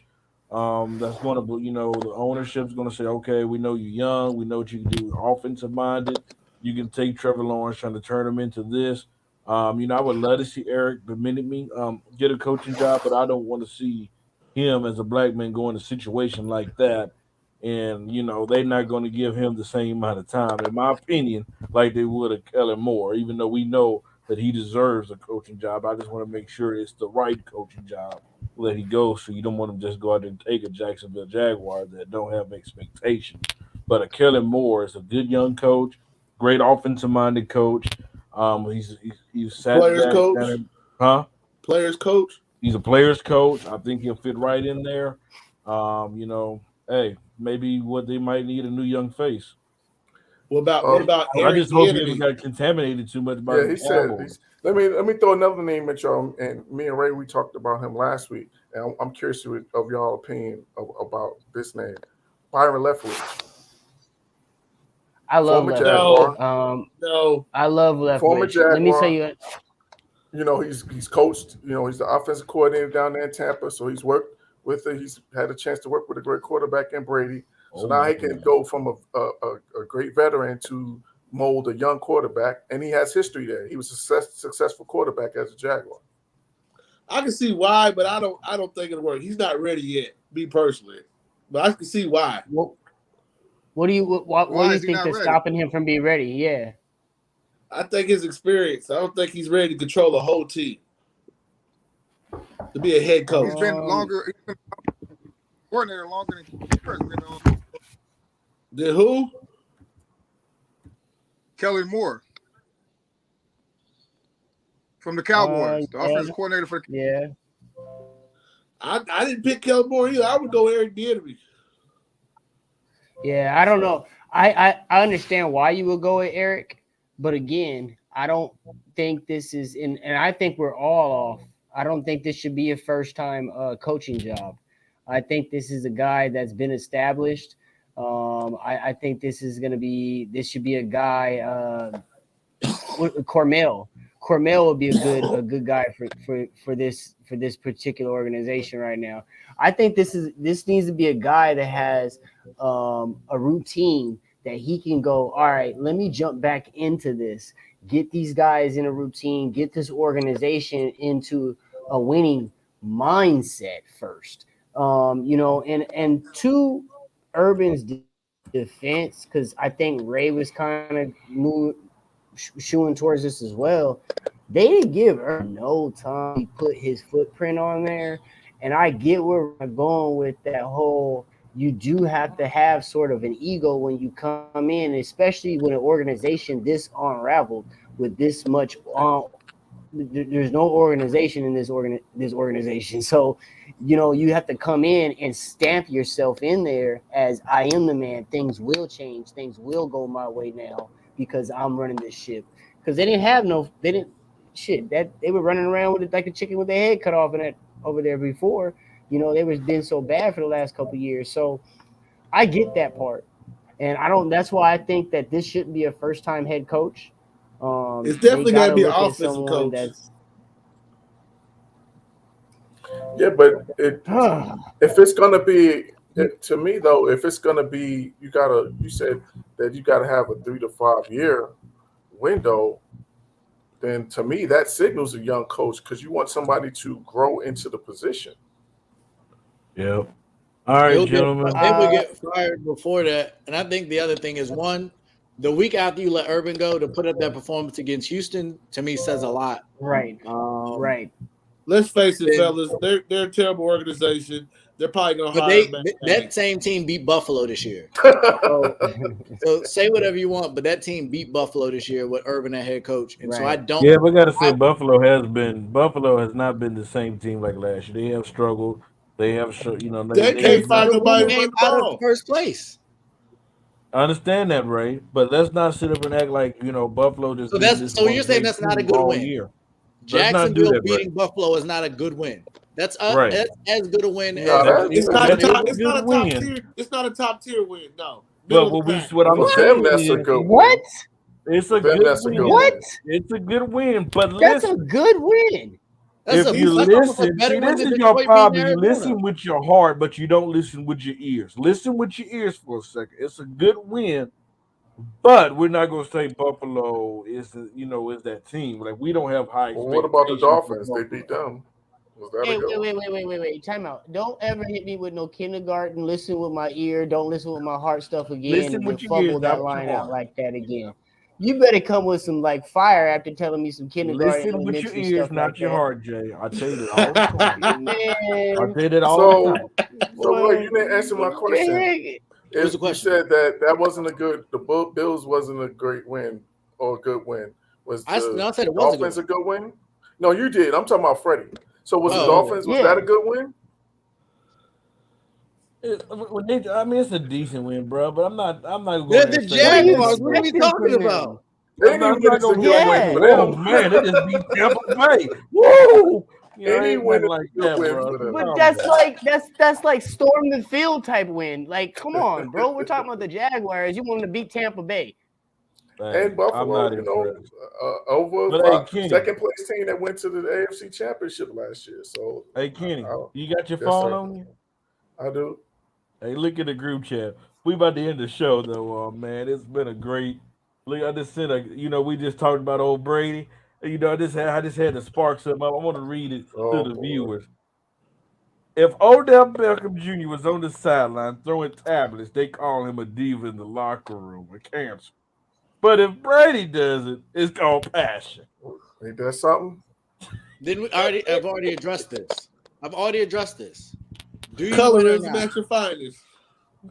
Hey. AB is still in the league for a reason. If you help people win, they will allow. Is there some? I'm not going to discredit the race part, but let's not act like there aren't black athletes that are super divas and do stuff and throw fits. And Odell also still is getting paid. You black. Was a hot commodity. Even if we do that, we don't talk about it, Ray. No. We're not doing that. We're not doing that. I don't do that. My whole point is, like, I'll kill Aaron Rodgers for how he got off, but we're not going to do that. I get passion. I get passion and all that. But after you've been in the league for 20-something years, come on, man. It's a free tablet. What are we talking about? But I'm just saying, just knock it off, man. Passion, you're looking like you're 5 years old. Do y'all That's think? all I'm saying. But hold on. Michael Jordan and Tom Brady have the same personality? I think they're very similar. very similar. very driven. Very So driven. y'all see similarities. Some similarities. Yeah, some. Yeah. Yes.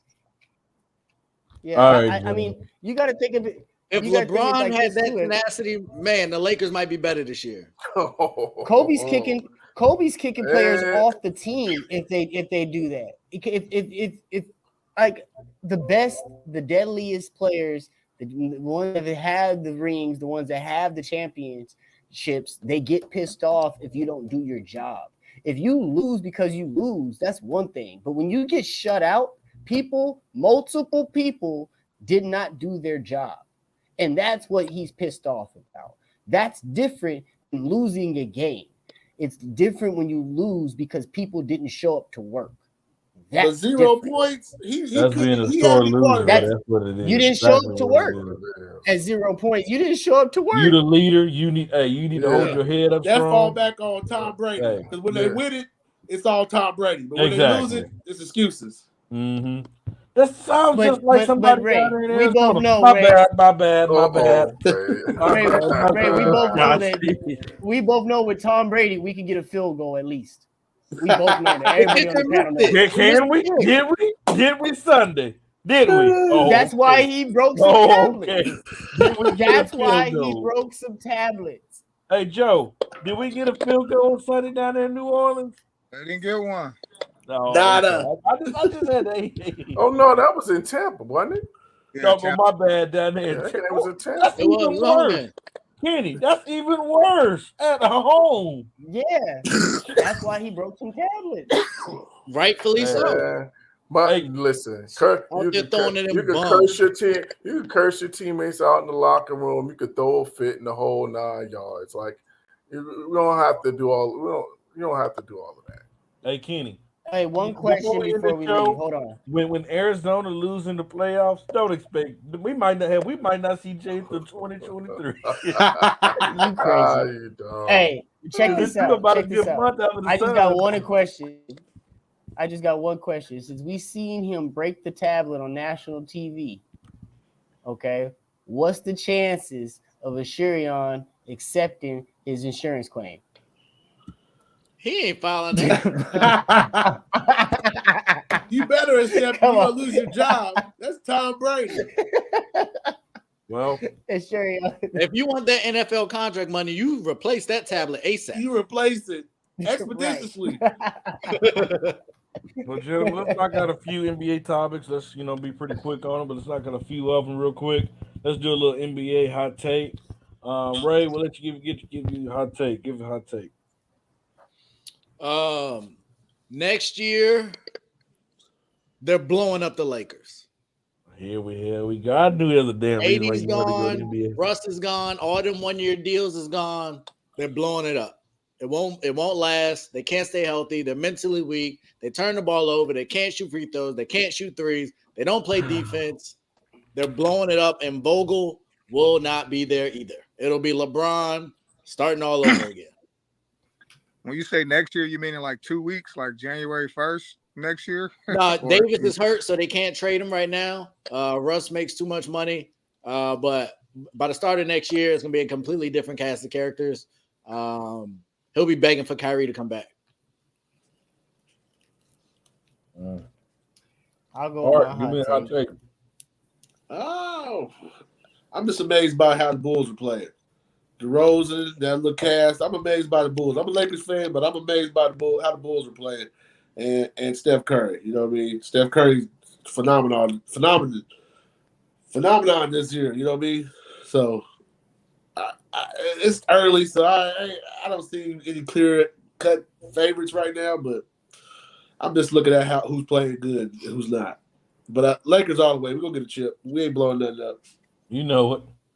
All right, Jay. This year is the chip? This year. All right.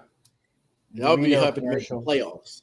Yeah, they're gonna buy into the Dorito commercial at the halftime of the Super Bowl show or something. That's the only chip they're gonna ever get on camera this year. You know we don't do that. That's why we got 17 of them. We don't do that. Yeah. Who's your team, Jay? The Suns. Oh boy, have y'all won a chip ever? You know what? You must be a Laker fan as well. You a Laker fan, ain't you? I can Now, you didn't tell. answer my That's question. no. I Have didn't y'all have won to. something ever? I didn't have to because you said you was a Laker fan just by that one Yeah, but statement. ever. That's your We win favorite over here. statement. Y'all ain't won nothing. That's your favorite. You like the Lakers and the Cowboys? Hey, it's all about chips, baby. Y'all ain't got he that. said he a Rams fan. He LA through and through. Okay, he got away with one. Tell Man. him, boy, tell him. Man, anyway. Give us a hot take, Jake. My hot take. My hot take is the Cleveland Cavaliers are going to be big time players in free agency next year. I see the Cleveland Cavaliers as one of the top 3 teams to beat in the East next season, possibly making a strong playoff run. I will say this season, I love what I see in the first half. I think it will fizzle out between COVID and Colin Sexton being injured and now Garland. So I think it will fizzle out. They'll finish somewhere around 7th or 8th. They will make the playoffs, but you guys Jay, let me ask you a don't know question. for next year. Let me ask you a question. You think Evan Mobley's rookie of the year? Man, I love Evan Mobley's game. I don't think he's going to get rookie of the year. I just don't think that he's going to get enough. He's going to get enough of that fan notoriety right off the bat. I don't think they're going to show him that love that they should show him yet, because Garland's out there killing it, because Sexton was out there killing it, because Rubio was out there killing it, and then you look at Cunningham and then Jalen, and they ain't got nobody else around them. So I think those two are going to be your front runners. But I think Evan Mobley's going to have a strong fight or say in why he should be up in there. All right, Joe, give us a hot take in the NBA. I'm going back to what Ray said. I think the Lakers finna make a big move by this trading deadline. I can see a Westbrook for a Ben Simmons trade. The Lakers have one of the worst wing defenses in the NBA. I mean, I'm not. Joel Embiid will not sign off on that. Defensively, the Lakers' defense is some of the worst I've ever seen. If you look at the games that they play, guards have a field. Everybody has a career day on them. They can't stop the pick and roll. They pick and roll all day long. So I can see them making a trade on. They need some defensive help out there. Listen here, man. By January, Russell Westbrook would not be our starting point guard. He's coming off the bench. You're gonna put a $40 million man on the bench? Will be our starting point guard coming January. Who? Isaiah Thomas. This cat still got game. Bona fide score. But Can he guard anybody? Who can he stop? Scoring is not the Lakers' problem. It's defense. They can't stop nobody. That's all right. We'll fix that. We good. We're not worried about that. Because the reason why I say that is you say you're not worried about that? Nope. His first game coming out. I swear to y'all, you guys watched the game with blindfolds on. Drop just immediately 19. Just been out the league for 3 years. It came out just dropped 19 first game. Drop 13. Let's revisit this in 25 games when you're playing game in, game out versus NBA talent. And then I'm not worried about how many games until Anthony Davis come back? No, 4 weeks. Hey, 4 weeks. He's resting. I'm glad he's gone. I'm glad. You glad he's gone? Yeah. You gonna be glad when Russell going too? Listen, if you like I told you, listen with your ears, not your heart. Listen here. Like I told you, it's good that AD rested. Rest, big fella. Get ready for the playoffs because we going on a run. We about to go on a run that you have never seen before. And Jay, we're gonna show you how to run. To your sons, you started off fast. But it's gonna wear off. Reality very it's well. Gonna wear off. It's a marathon, not a sprint. It's a marathon, not a sprint. Hey, one thing that we know how to do in LA, Ray, Jay, and Joe, we know how to win in LA. That's one thing we know how to do is when it comes to winning championships. That's one thing the Phoenix Suns haven't figured out how to do. We seen that last year. I'm sure. When's I'm the sure, last time any team in Arizona got a chip? The Arizona Rattlers. The What you say, Joe? What you say, Joe? the Phoenix Mercury. offense wins games, defense wins championships, and the Lakers' defense is some of the worst in the It's NBA. horrible. But you know what, Joe? We know one thing about this team, and we've seen it. When they lock down on defensively, they're a good defensive team. We've seen it. It's not about regular season. Win. It's not about regular season. This Joe, team who's is your built team, for Joe? the playoffs. I'm a Lakers fan. That's what I'm saying. They Oh, you defense ain't acting is like one. Man, we about to I get- am. He lives in Come on, reality. Joe. I Y'all live in live in a different reality. realm right now. Terrible. Y'all stuck in that Spider-Man universe. And Joe, you should know this Defense. team was built for the playoffs. You should know that. Not Y'all if you gotta can't. make it to the playoffs. Who's your team, Ray? I'm a local guy. I support my Wizards. Wizards fan. They doing good. I give you that. Nah, we fell off, but it's cool. I expected it. It was a nice run. I honestly wish we still had KCP. He's a dog. And for what it's worth, I know how it comes off. I used to love the Lakers when Kobe was there. I was a huge Lakers guy. I fell off when Bron got there because I've never been a Bron guy, and I fought against Bron so long as a Kobe fan. But when Kobe embraced Bron, I embraced Bron. But all I can go is off what I see, and what I see doesn't tell me success is coming. Ray, I'm not gonna lie, that's all Laker fans, my brother. Hey, we used to talk about Bron, but hey, when Kobe embraced Bron, hey, you good in our book. Come on, big fella. Come on, big fella. Yeah. You good in our book. But here's the thing that you're not taking into account, Freddie, and I think that a lot of Laker fans keep skipping over. They keep saying, "Oh, we're built for the playoffs. Oh, we'll be better off in the second half of the season. Oh, you keep pushing, you keep rolling this thing down the hill, like pushing it down the road. You guys got a problem, bro. You guys have a problem, and I'm gonna tell you, there's two different areas. First of all, LeBron James has a personal problem. He can't play, and I've said this before. He doesn't like playing with ball dominant point guards. He doesn't like playing with them. He just doesn't like it. He can play with them. He prefers not to. He's the best with the ball in his hands. He's the one. He's the reason why he's there. I mean, they had a deal for Buddy Hield in place. LeBron overruled it and brought Westbrook there. So But that's the thing, though. No, I agree with that part, Joe. 1,000%. You have to make this work because you got a top 5 point guard, a top 5 power forward in the league who should be playing center. Who's the top 5 point guard? No, he should not be playing center. No, he needs to be at the 4. Ray, don't play me like that. No, they've been playing. He's been playing at the 5 all year, basically this year. No, at the 4. Wait, Freddie, I ain't talking to you no more right now. Ray, don't do that. Really? Top 5? Ray, that's what we're gonna do? Ray, don't Westbrook do that. top 5 like point guard, dead or alive. Not even he said close. what he said. Say it with your chest, Jay. Oh no, I said it. That's why I had to rewind back because I read. Come on, Ray. You ain't gonna give him top 5. All right, we don't got to do this tonight. No, we can't give Anthony Davis top 5. No, we have to do this because one thing that I ain't gonna let happen is Westbrook slander. Have you watched? Do you watch? You was talking about them watching. Have you watched him play this year? He's top 5. Russ Westbrook. But we're talking about this year. What? You're talking about this year. Russell Westbrook has struggled. This whole team has struggled. Everybody on this roster has struggled. No, not everybody. Not everybody. That's not true, Freddie. No, not everybody. Austin Reeves has been balling. Austin Reeves is a rookie. James has been balling this year. Melo's played well too. Melo's played well. Bron has played pretty decent considering. Bron has played better.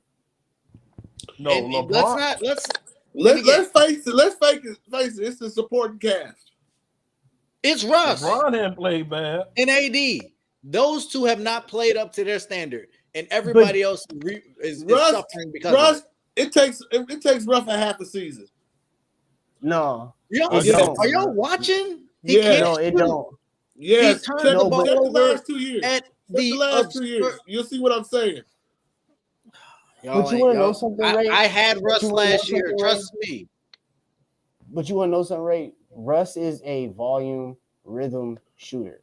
If he does not get into his rhythm, he won't make shit. I agree You that know he what that doesn't is? have the. That's called losing basketball. I But you know mean, what? He's Listen, not. listen, He's not a so losing. He's so not a losing Allen basketball Iverson. point guard. Yes, he You is. gotta, What you has he gotta give. You won? gotta put some respect on his name. He's been a playoff. What has he point won? guard. He's been a play. He won. He's been to the NBA Finals. Have you forgot? He's probably Really? only been out of the playoffs one Really? year. Yeah, 1 year. What All year right. has he been out? Okay, So he's a He's winner. a playoff Russ is a point guard. winner. Put some respect on his name. He don't I ain't even gonna care say about he's. winning. Hold on. I ain't gonna go that far and say he's a winner because he hasn't won. He's a winner. But as He don't as win far as an nothing. athlete, bro. But as He's far been as to an the athlete, NBA Finals. He's been to the Western Conference Finals 2 or 3 times. He but had a hasn't great won a team. championship. He was And that's playing what with they're arguably one of the referring to. greatest players Was ever. he not What do you part of the mean? team? Was he not one of the factors? So Nick Collins He's is the a point winner guard. too? Huh? So Nick Collins is a winner too? Russell Yeah, Westbrook. because he went. Yeah, because he went to Kansas. Russell Westbrook has had more playoff success than Chris Paul has. Hey, whoa. Talk your watch it. stuff, Joe. they don't want to That's talk what I'm about talking that, Joe. though, dude. Joe Watch come it. with the clutch. Watch saying. it. We don't want to That's my talk about This is that, dude. horrible. No, Mr. This Ness. is horrible. No, but that's not where I was trying to push Name you. the No, player let's go Chris that Paul way. played I'm not with gonna. that was I'm not as good gonna as go as Kevin Durant. far. Huh? Name the player that Chris Paul played with that was as good as Kevin Durant. James Harden's close. Kevin, who good as Kevin Durant? Yeah, Yeah, James Harden's close. he's not. Yeah. And I love James Harden, but he ain't Kevin Durant. No, I didn't say it's Kevin Durant, but he's close. It's not like it's no big gap. No, there's a And huge when- gap. Yeah, Kevin Durant's a one of a kind. You can't, and not everybody No, plays with Kevin there's a Durant. big gap. James Harden was the last No, player there's you not should no pick. big gap. So no. here's a better Yes, there is. question. He doesn't have a whole side of the Without- ball. Without Kevin Durant, how successful has Russell Westbrook been? He He's took been a a team. playoff Still- point guard. He's Okay, made the so that's the standard, the 6, 7, Western- 8 seed. That's Western winner. Conference. He But went to Western listen, Yeah. Conference. I want to change it there because y'all want to change it. Because I'ma I tell you why remember this when team Russ works. left Oklahoma City, Chris Paul came in, and Oklahoma City. But Chris Paul's the overachieved point significantly. But guard. Ray, you can't be a hater Ray, on you the Chris whole gonna lot. act like took Russell that Westbrook Phoenix didn't take a Suns bum team. Oklahoma City team to the playoffs by himself? You want to do you really want to do that? And No, it wasn't people by always want to himself. give Chris Paul. It He had wasn't the by sixth man of the year on his team, and he Hold had on, Kevin Durant. Ray, hold on. No, we want to give Chris Paul the praise. Where did he take Oklahoma City to the playoffs? What round? It was the first round. He No, had what seeding? nobody. What seeding? No. I'm sorry. I No. think what is He 7 or had 8. They were nobody. low Okay. seed. Okay, but listen, But there they was a had year- nobody. But listen, hold on. Russ's There team was a better year than his Russell team. He had Westbrook Paul was- George. Listen, no, the year before that, Russell Westbrook didn't have no other All-Star on the court. That's year he All-Star. averaged a triple-double and took a team Name number 4 two in the players West. on the Number 4 in name the two West. players on the OKC roster. Name two players on that OKC roster that was with Chris Paul. Name two. Name please, 2 right now. with Russell Shea- Westbrook. Shea Gildas. No. I can name the whole team. Name Yeah. two. Not you, Joe. Name 2 that was with Russ when he averaged he won the MVP and took that team with Aaron nobody on the Robertson. team but Steven Adams. Andre Robertson. Okay, I'm done, and, Jay. I'm done. Carry the hell on. No, like I'm just. Kendrick Perkins I said. tried wanna to go to say, the damn, bottom of the Andre bench Robinson. for you. What the hell is that? No, player doing? I tried to go to the bottom of the bench for you, so I didn't name the obvious players. Now you name me two players on OKC when Chris Paul was there. Okay, yes, Shea, like you said. Yes, Steven Adams. Steven Adams wasn't. Come on. All right. It's cool. Jay, We who- can who- win. So like he said, you you want gonna to use Chris, you you gonna want to use give Chris you Paul. gonna use a player that Joe said we can move on. You want hell no. You want to give Chris cool. Paul all the credit for being a 7 seed when Russell Westbrook took a team with nobodies to a 4th seed and went to the playoffs. But you don't know. But you can't compare the two teams because you don't know who was on the teams. You can't compare because obviously you don't know. No, we can. No. Okay, who's on the team roster, that Jay? OKC had? Who was hold on the roster? The team that I'll tell you. We'll break it down right now. Who? The team that OKC had. You screaming ain't gonna get nothing out of me. Come on, let's go. We waiting. Hold on now. You already know how I operate. You screaming ain't gonna speed nothing up. Hold on now. Listen. OKC that year when OKC was with Chris Paul, they had absolutely nobody. Remember, I they didn't ask traded about their that. I asked whole about Russ, roster. sir. Hold on, they traded their whole roster for draft picks. They traded their whole roster for draft picks. They didn't have nobody. They had SGA. They had Schroeder, 6 man of the year. They had Gallinari. They had a team. They didn't have Gallinari didn't even play that year, basically. Gallinari was injured the whole year. They had a good team. Oh, that's not say. And No, you just named 3 guards that play the same position that can't be on the court at the same they time. played. That's what they played. They played a 3-guard rotation. Lou Dort. Y'all can have Russ, and I will bow out. Y'all got it. But Jay never mentioned what roster in 2016 the Russ have. He haven't mentioned that roster yet. Exactly. Let's carry the hell. You mean on like Victor Oladipo and Domantas Sabonis? Yeah. But guess what? Wasn't the Doug Sabonis? McDermott, Jeremy Grant, Exactly. Enes Kanter, Exactly. Steven Adams. Those ain't ballers. At that time, no. They were not who we are today. They are not who we are today. Don't do that. Victor Oladipo, that was the last time he was good. What do you mean? How long did Victor Oladipo play there, though? We're just talking about that year, right? Yeah. He was there. The whole season. He played all 82 games, or most of it. So you're not gonna give us because you named who'd you just name that we said was out and you made him count. What about when CP was on the Clippers and they were up 3-1 and blew that series? I mean, they blew some games and they were multiple times. They was the top seed with the Clippers many a times and didn't get it done. That's the reason why they blew that team up and got fired. So did he go to the finals last year? Now what did he do? He lost to the best player in the world. They were up 2-0. They were up 2-0. So they lost to Bobby Portis and them. They were up 2-0. So now we're just going to disregard Giannis. And what he did. No, Giannis 50 burger was nice. The clutch. That was clutch. Like what are we talking about? What? That's what we're talking about. The only thing that I said, and it's a fact, Russell Westbrook has had more playoff success than Chris Paul. That's a fact. I said, show me who Chris Paul played with. That's on you can add all the qualifiers you want. My statement is actually correct. Okay. And can we say the same thing for James Harden? He have better playoff success than James Harden as well? Yeah, for sure. I'll give you that. Yeah. Listen, man. I'm just going to say this, and I'm going to end the discussion. We're going to end the show because we went over our time. I'm just going to say this. Yes, the Lakers have looked awful this year. We've looked bad. We don't play good defense. We turn the ball over. We don't shoot the ball particularly well. But one thing I do know, there's still time. There's still time on the calendar. There's still a lot of games ahead of us. There's the trade deadlines right around the corner. Hey, I believe Frank Vogel might get fired after Christmas. And David Fizdale, because one thing I did see yesterday, the Bulls game, that we played harder for Fizdale than we do Frank Vogel. So, it's all right. All you Lakers haters and you media want to come after us, come on. This is what y'all like to do. Y'all do it every year. You create all these little rumors. You create all these little shenanigans. It's okay. We Tinseltown, baby. This is why. We got to have big shoulders as Laker fans because we know you guys are mad, jealous. You guys hate on us because we're royalty in the NBA. This is what we do. So we understand it. My dude Ray down there in Washington, he's miserable. The football team sucks. The basketball team sucks. We understand it. It's all good.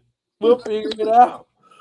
But Ray, don't let this upset your Christmas, my brother. Please don't let us rob you of your joy, my brother. Y'all play Phoenix tomorrow. I think I'll be pretty happy.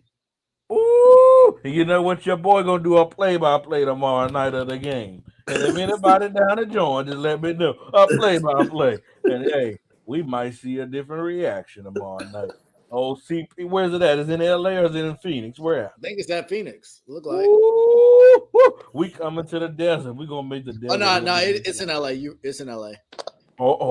I wonder if we got the little crypto arena on top of the arena right now. Crypto.com. You do realize y'all have had a ton of home games versus a bunch of bad teams. So that you're right. There's a bunch of road games versus good teams. You know that's coming, right? We lost to OKC twice. You forgot to say that. Hey, we lost to Ken Soccer. Took a soccer 3 game overtimes to the Sacramento. We got punked on Friday night by our Carl Anthony Town. We're making a little side note talking about you this small to AD. We got all that. We're probably gonna get embarrassed this Saturday and Christmas night. But you know what? We still got time. Hey, because it's about putting the ingredients together. And what we doing, we mixing all these ingredients. We just in the first layer of the cake. One of your biggest ingredients ain't even in the cake. He can't tell him, Freddie, we ain't even put it in the oven yet. It's not even in the oven. You can't put it in the oven because one of your biggest ingredients is gone. Hey, right. You can't be a hater your whole life. Just come on, join the team. Come on to death row. Lord have mercy. Oh, man, y'all gonna be fun. Man. Hey, but guess what? To all our viewers, you want to know what's going on with the Lakers? Come on over here, man. Hey, we gonna give you all the news about all NFL topics, NBA topics, all sports related here at Real Talk. Man, subscribe to our channel on here at YouTube, All Sports All Plays Network. Want to thank Art. I want to thank Joe for coming on tonight. You guys are awesome. Want to thank Ray for coming on. Want to thank everybody else for coming on tonight as well. Want to wish everybody a Merry Christmas, Happy Holidays. Hope everybody be safe. Hey, just enjoy your family. Enjoy sports while we have it. Man, just hope, COVID don't interfere with nothing that was sports related.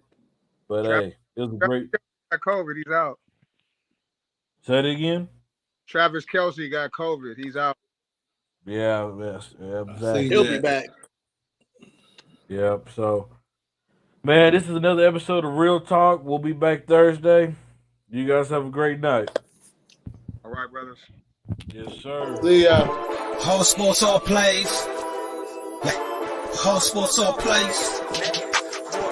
Whole sports all plays. 365, we making a plays. We talking the game, get you through the days. We're high in the court, the dime in the lane. Variety, topics, living the same. All presentation, sports information.